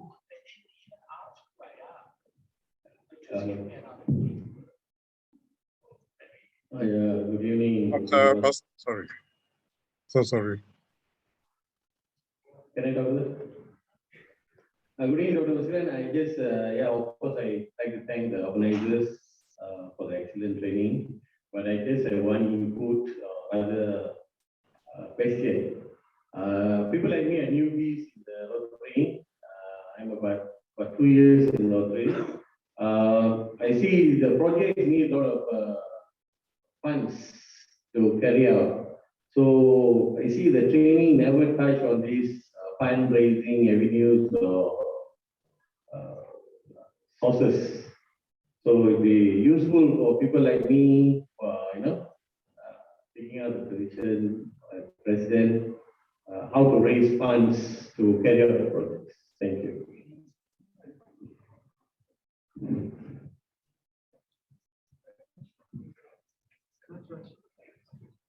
Hello. Sorry. I think there's someone on the Zoom. Zoom. Yeah, PDG, Dr. Baskaran. I want to make a comment. This will just take half a minute. Right at the outset, before we started this pre-PETs, 2 months ago, we were asked to go on to the Rotary Learning Center, which was an online platform. I believe that platform, RI needs to update it. It needs to hasten the speed on which, when we respond to questions, when we, proceed on that module, there has to be some upgrading work because it was just working very slowly on my laptop. I'm not sure if anybody else had that problem, but if word can be put through to RI to, address this, I think the last update according to the software was 2017. And we're already 4 years on, if it's possible, some upgrade has to be done to speed up the process. The information is good, it's just that the system works very slow. Thank you, PDG. Rajendra, this particular question, I can't help you because I'm just a district trainer. But we have received this complaint from quite a number of people. We have received this complaint and we will definitely inform Governor Bindi and we hope Governor Bindi can do something about that. Thank you. Thank you. How about the financial question earlier? Okay, hold on. Dr. Arasu wants to share something. That was a good this thing that you suggested. Rotary International has been working on the speed and they're actually reviewing the learning modules. But of recent, you notice that many times it has gone on to the hang mode. So you see, they are basically trying to update it. Once they go into an update mode, they need to go into the different languages of Rotary as well. It's not only the English version, we have 8 other different language versions as well. So it really takes time, but I think they're working on it. They are aware that the software is having some problems, especially when you get access to it. So they're actually working on it. So please bear with them.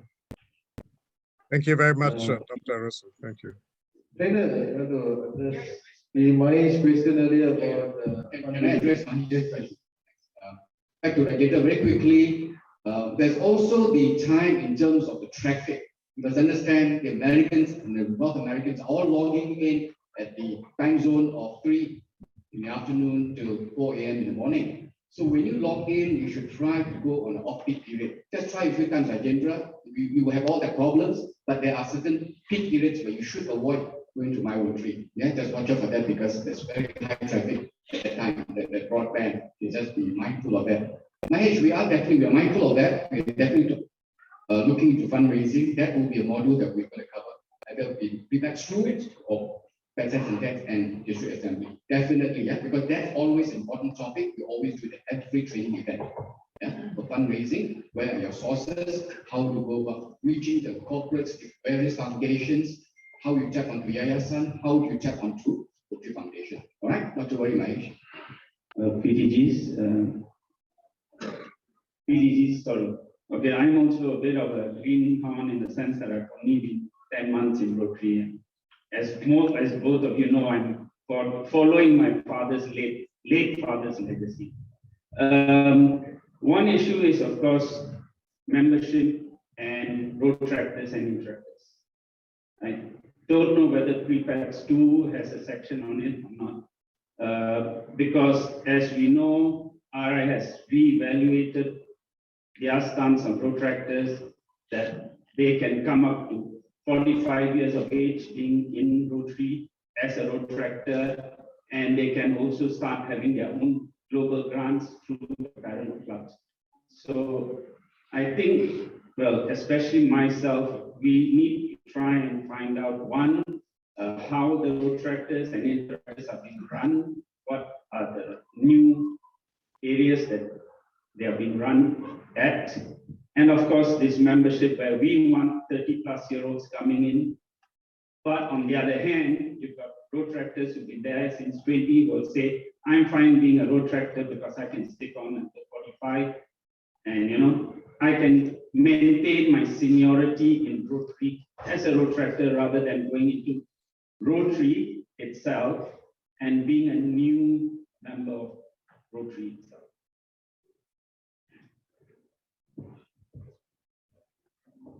I think, Arasu, we can. Yeah, okay. See, one of the new directions of the new club models is some Rotary, Rotrack relationships. What Rotary is trying to do now is, we have had a lot of Rotractors with us. We have never actually got them into the Rotary fold. So today, the dual membership in Rotary clubs has opened up, wherein you can invite Rotractors as members of your club. And the board will decide how much they have to pay for their membership dues, whether it is how many times a month they need to attend your meetings, and how much they basically need to pay for your club meetings. The day they decide to be a Rotarian, then they pay the club dues, the Rotary International dues, they go through an induction process, and they are called as Rotarians. Now, this gives an opportunity for the Rotractors to network with the professionals in the club and to further enhance their personal development and also move on to the corporate ladders that they want to move in. So in this aspect, Rotary is offering this particular position for Rotractors to have dual membership in the Rotary Club. They can be a member of this club, at the same time they can be a Rotractor as well. Now, one of the new other club models that we have is on what we call Rotary Rotrack clubs. That means in this particular Rotary club, all the members are ex-Rotractors. See, sometimes they don't want to lose their identity as a Rotractor. They would like to maintain their identity. At the same time, they'd like to do the good work of Rotary. They want to be called as Rotarians. And in the same time, they only want to limit that membership to ex-Rotractors only. So that's how the Rotractors are slowly coming into the fold. Remember that from next year, they will have to pay the Rotary International dues. and they'll have to pay the specific dues for joining the Rotary Club. So the day they pay dues, of course, they have certain amount of responsibilities as well. And Rotary has given them a target of 1 million membership by the year 2025. So in that period of time, if they don't reach that particular number of membership, then Rotary will have to revisit and see what is best for the movement. Because we have found that we are having a group of people who are knowledgeable about Rotary activities, but have never been involved in the total membership of the organization. I hope that helps to give you some ideas on the importance of having Rotaractors with us. But if you really get back to the source of the Rotaractors, speak to them, many of them are unhappy because the sponsoring clubs are not looking after them. So you will have to actually try to build that relationship that we have. Because in Rotary, it's all about building relationships. In membership, it's all about building relationships itself. So that's the only way that we can further take this organization. So the reporting of figures of membership worldwide today will cover both Rotaractors and Rotarians. That's why if you look at the new membership figures, it shows that District 3300 has got some 4,000 members. Actually, we don't have that amount, but it is because it is the Rotarians and the Rotaractors that are now pulled together as a total membership. Because Rotaract is one type of membership today. There are two memberships. One is Rotary, one is Rotaract. So Rotaract is an individual thing by itself. So we will have to accept it because the board has moved it, the Council of Legislation has moved it. So today they are part of the Rotary family. And today we are also encouraging Rotaractors to be in the district leadership team. That means if you have a chairman of a district committee, the assistant or the one of the members of that committee must be a Rotaractor. So this is how we are trying to bring Rotaract into the leadership team itself. Thank you. Yes, I have a request to do. Before that, I want to congratulate the training team because the training has been done very well. And all the speakers have explained very clearly. Only my request is for the prepags too, if you can send the notes earlier so we look at it, then we can follow it better. And anyway, thanks to Rotary Club of Sungai Petani for being a wonderful host. So, thank you. Thank you. You have been asking me about these notes, right? So what we are going to do is at the end of, once we have finished this prepares, give me a day or two of rest, and then I will send all this to our chat group. And and what we are going to do is, in fact, we are supposed to have done it at this prepares one. We were supposed to give all of you a pen drive. Initially, we thought of giving you books like this. But you know, Rotary has now become very environment conscious. They don't like us to print books. But I printed for my own use. I'll share it with you now. Now, these are the resource books that I want all of you to read from now when you come for prepares too. I will share the books. I hope you can see from here. This is the main book. This is the main book. Lead Your Club for all presidents. You must read this book. This can be downloaded from MyRotary. All right? And I'll be sending this to all of you in your chat group, followed by whatever Arvind has spoken to you, whatever you want to learn about Rotary Foundations inside here. All right? I want all of you to be vibrant presidents. So you have to read this. And when you read this, your club will be a vibrant club. Of course, you've got to put in the effort too. And I spoke to you about this. You want all your clubs to be healthy. So Rotary Club Health Check. And one more is enhancing the club experience. Now, these 5 books, these 5 booklets will help you in a long way because this is self-learning. You can take your time whenever you're free. You don't really have to print the books actually. You can go into MyRotary, or you can actually open up and I send it to you on your in the WhatsApp chat group. Go through those. You'll learn a lot. And what we are going to do is, and we promise you this, no more books. Sorry, that down I tell you, I can't give books anymore because Governor Bindi has started it this year, and DGE has told me very strongly, no more books. He has given me a warning. So we are going to give you a pen drive. All this important info, we will put a pen drive and will ensure that this will be sent to you, or you will receive it when you come for your pre-patch too. Okay? So we will ensure that whatever you want to know, we will do for you, but you need to ask. The important thing is asking. You ask and we give. That's what the training team is for. Okay? Anything else, sir? Two more, come. Arasu, Sakuru has told us only 5 minutes. So, Hi, good afternoon, PDG, and also would like to take the opportunity to say congratulations to the district training team for this pre-PAG seminar 1, and also thank you for organizing Rotary Club of Bandar Sungai Petani.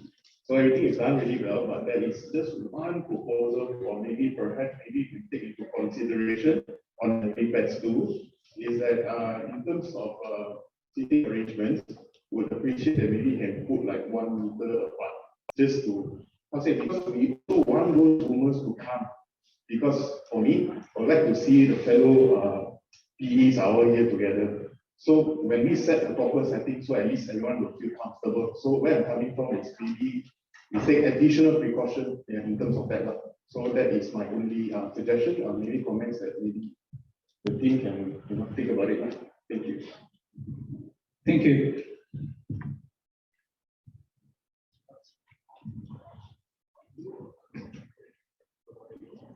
Okay, just have a few proposals, but before that, I have to thank the training team. Regardless of how difficult or whatever you guys can do, I have to thank you all. I have been following your trainings, all that, even from the first day I joined Rotary, the DGA onwards and other things and all that. I think everybody should give them a round of applause because training things, yes, it is the basis of you're answering things, basis of like as if someone paying you to do it, but you're doing it on basis of voluntary. So this has to be commended on. It's really, really good. The suggestions I have is like, because I also do training for my other NGOs and also something related to law and all that. It is nowhere near how good you all doing. The suggestion I'm giving is sometimes we do not know what we should know. If you notice, there's a lot of new PEs. Those are only 3 years, 4 years, 5 years kind of thing. And like I mentioned, until some of us hold position in a club, we tend not to take seriously on administrative issues.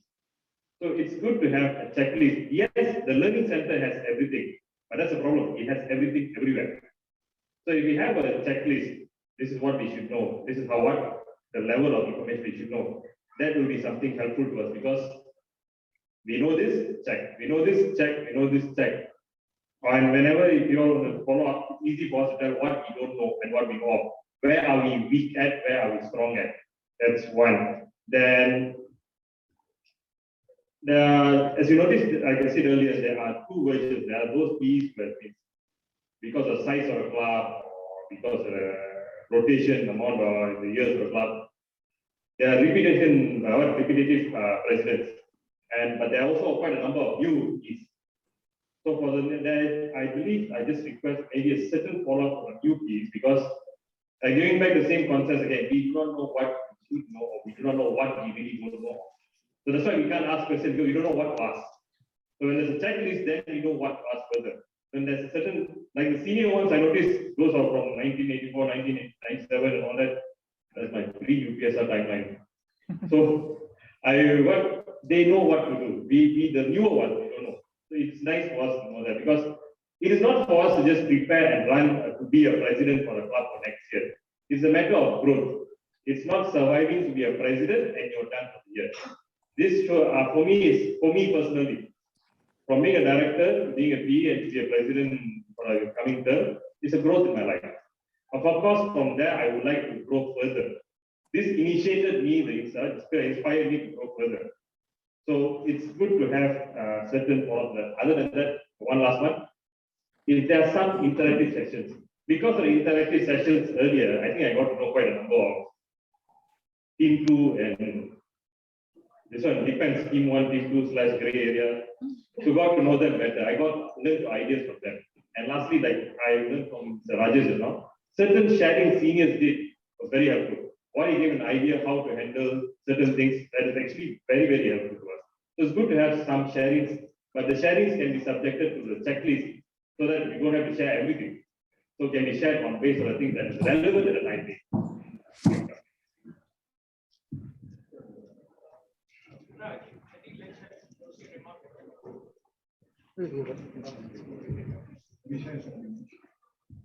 So before we close,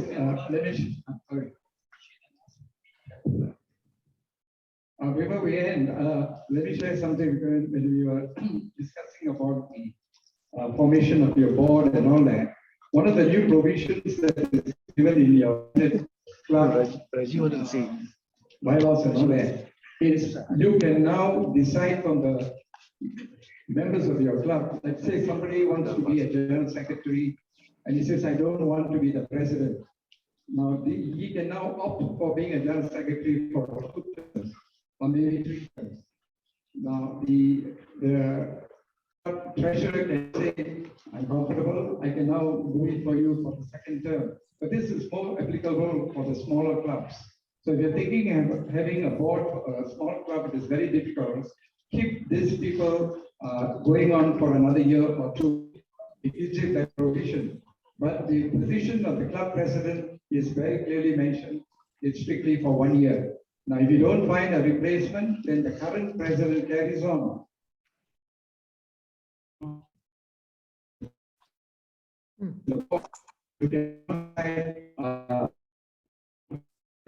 Arasu is frozen. Come again? Yeah, now we can.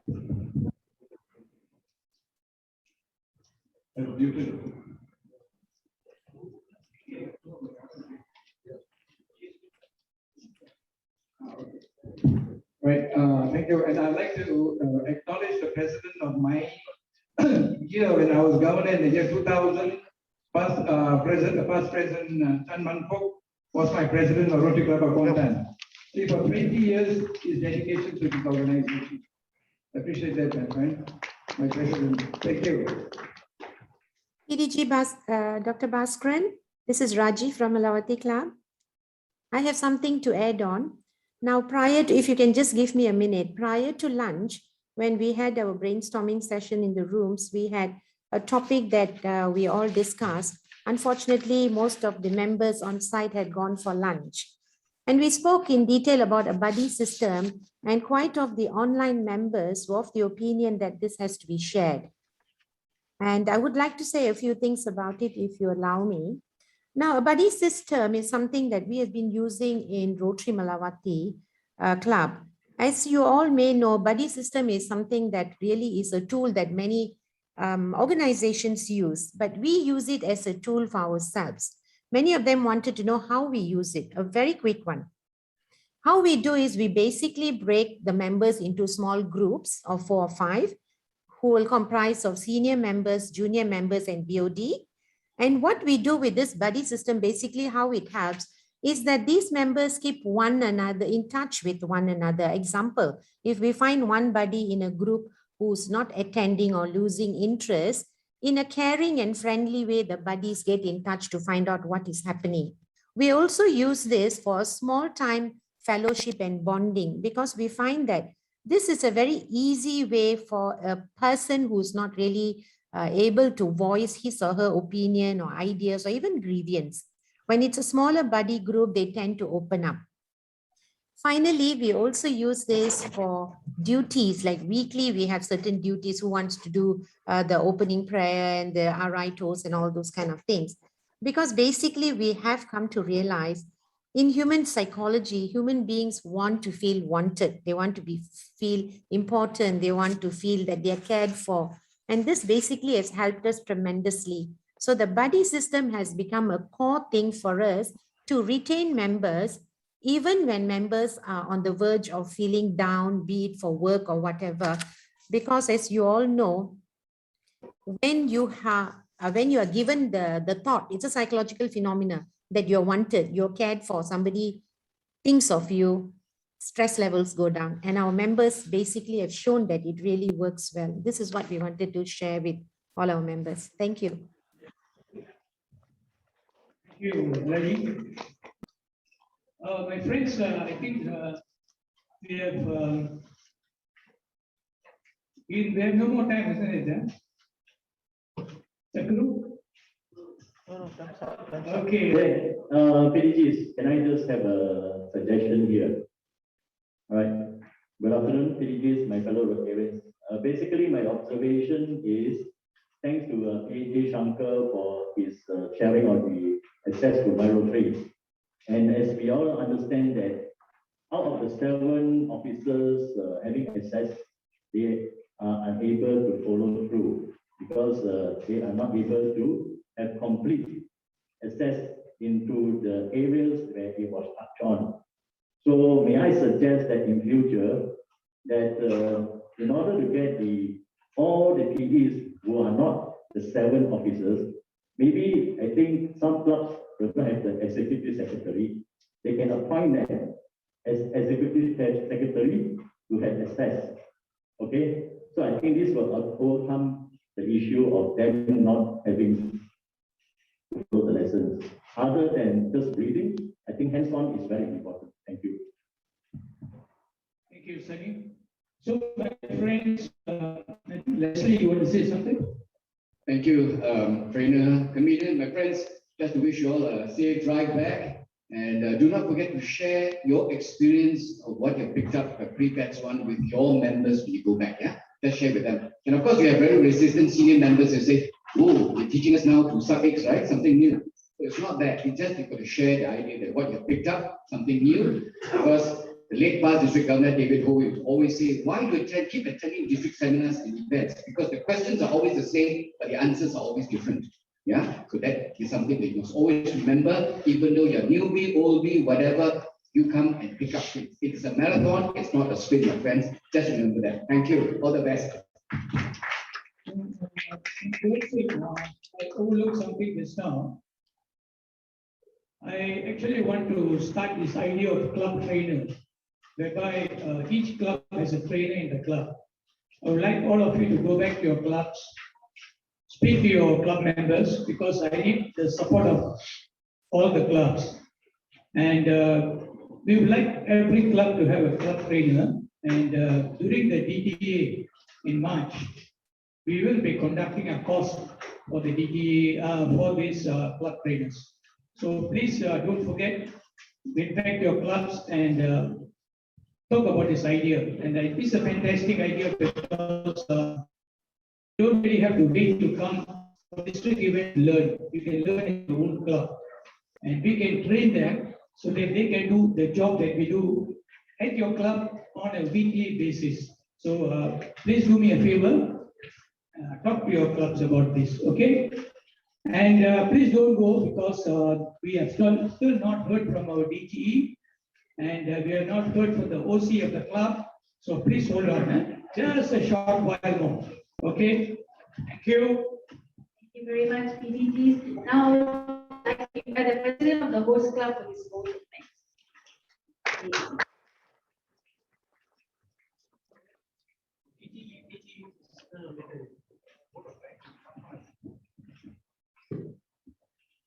Okay. Good evening to all of you. We have come to the end of the pre-PAX training, and on behalf of the organizing club, it's an honor for me to thank each and every one of you who have attended the training here and also via Zoom. My very special thanks to District Governor Dr. Bidi, who gave an inspirational speech for us. I'm extending My sincere thanks to DGE Dr. Krishna, even if couldn't attend, but the video and speech provided by you were really super. Thank you, Doctor. Next, I would like to thanks to PDG Dr. Baskaran, PDG Dr. Arasu, PDG Leslie for delivering an inspiring message to us. It was so informative, and I believe everyone who has attended will have been benefited. Thanks to the training team and the secretary team who helped us to make this event successful. And last but not least, I would like to thank all my club members who made this event a success. Thank you, everyone.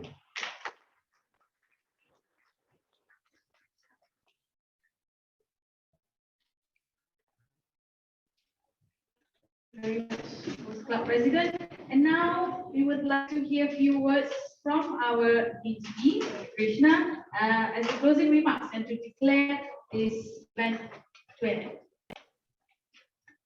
Thank you, Dina. It's always good to hear from you. Rotary leaders, present, past, and future, incoming assistant governors, and presidents-elects, my Rotary friends. I'm sure you will all agree that we have just concluded 1.5 days of very exhaustive, informative, interesting, interactive, and fun President-elect's Training Seminar 1.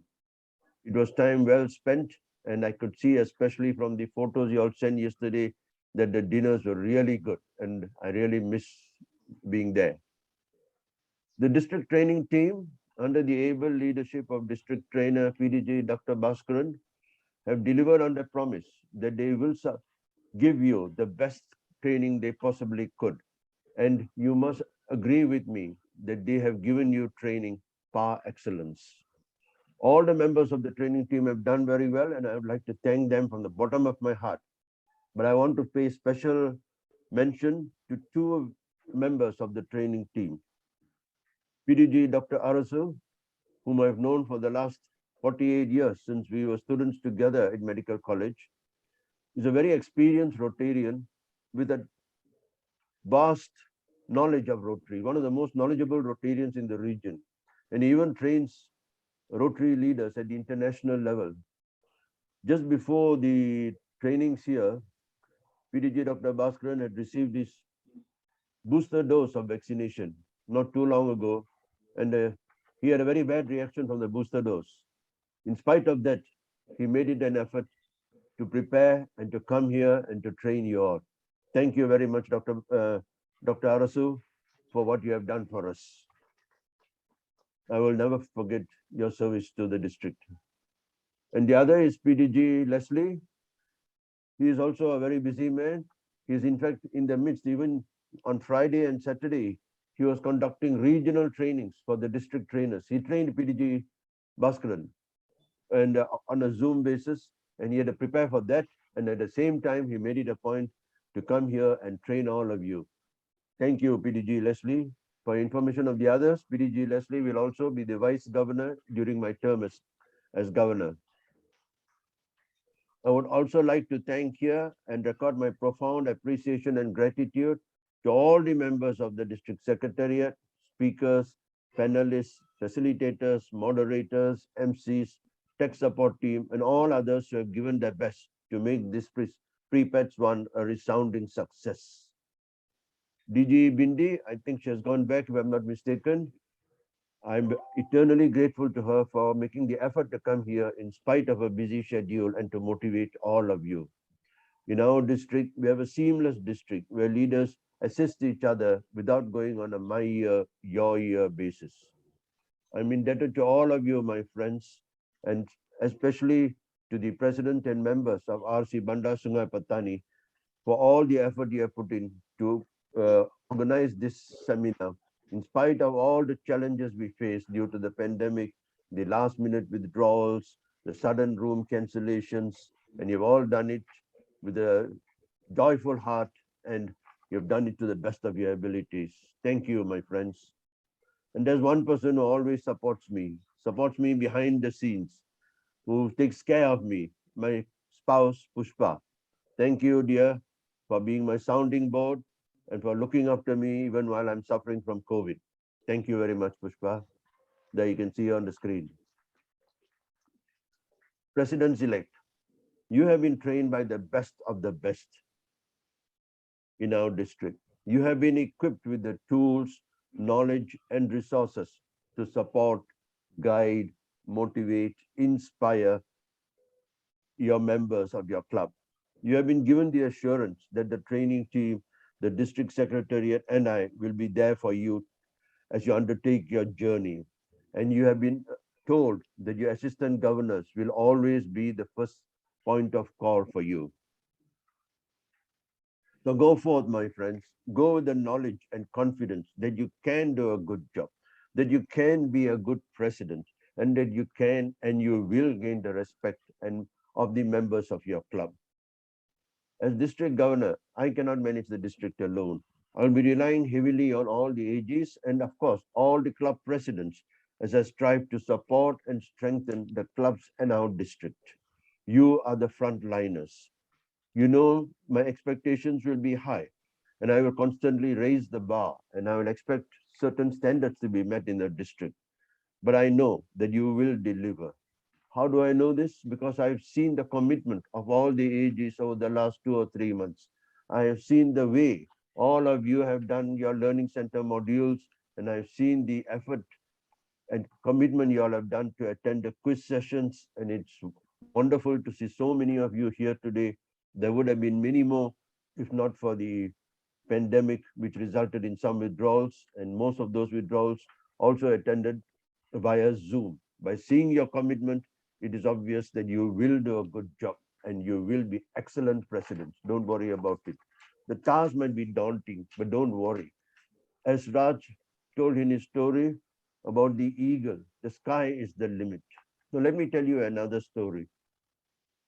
There was a 6-year-old boy who was studying, African-American boy who was studying in Indonesia. When he was in school, one day the teacher asked him, "What do you want to be when you grow up?" And this small boy said, "I want to be president of USA." And the whole class laughed at him. Now, the boy didn't give up his hope. He kept on, he persevered. And sure enough, very much later in life, Barack Obama, that was his name, became the first president of the first colored president of the United States of America. So, my friends, it can be done. You dream big, you dream, reach for the sky, you work towards it, and you can succeed, and you will succeed. Don't worry about it. Now you have been trained, you have been motivated, you have shared ideas, and you have been given ideas. You have learned a lot, but there's still a lot more to learn. You have given us ideas on what to teach you. We've also got some plans. What you all have learned today is only a small part of what we could teach you, because we have at least another 2 more sessions, pre-PETs 2 in Kuantan, and then the PET sets and TETs, and then lastly the DTA. So there's a lot more opportunities, a lot more trainings for you to undergo, and we will in time take into consideration all the extra topics that you all have asked us to teach you, and we will try to teach you on all those topics. Shankar only taught you on a small part today. There's many more topics he needs to teach you. We need to explain about fundraising, as somebody pointed out, public image. There's so many things we need to teach you about, global grants, and we will do all these in the trainings to come. PPETs 2, you learn some, and the others, and the assembly, and the district training assembly. In the meantime, do as much reading as you can. Dr. Baskaran has asked you to read some manuals which you will share. There are lots and lots of courses in the Learning Center modules. You all would have done now the Club President's Basics, as somebody pointed out in the panel session. There are you need to know the roles of your club officers before you can appoint officers to fill up those positions. There are equally other courses in the Learning Center, like Club Secretaries Basics, Club Admin Chair Basics, Club Membership Chair Basics, PI Chair Basics, etc., etc. When you have the time, go through those courses. And the more you learn about them, you'll understand the roles of all your board members, and that will greatly assist you as you try to appoint your board. So it'll be really advisable for you to go through those courses also, so that you'll be in a better position to appoint your board. So now, my friends, don't worry. There's a lot more to go. We still have 6 months, 7 months. You will succeed. And when I come at the pre-patch too, I would have come back from the International Assembly, and I'll be able to tell you more of the visions of the RI President, Jennifer Jones, and her team, what her team will be like for the coming year. So my friends, I won't take up much of your time. With those words of encouragement and motivation, I now officially declare the 22-23 President-elect's training seminar 1 officially closed. Have a safe journey and drive slowly. Thank you, my friends.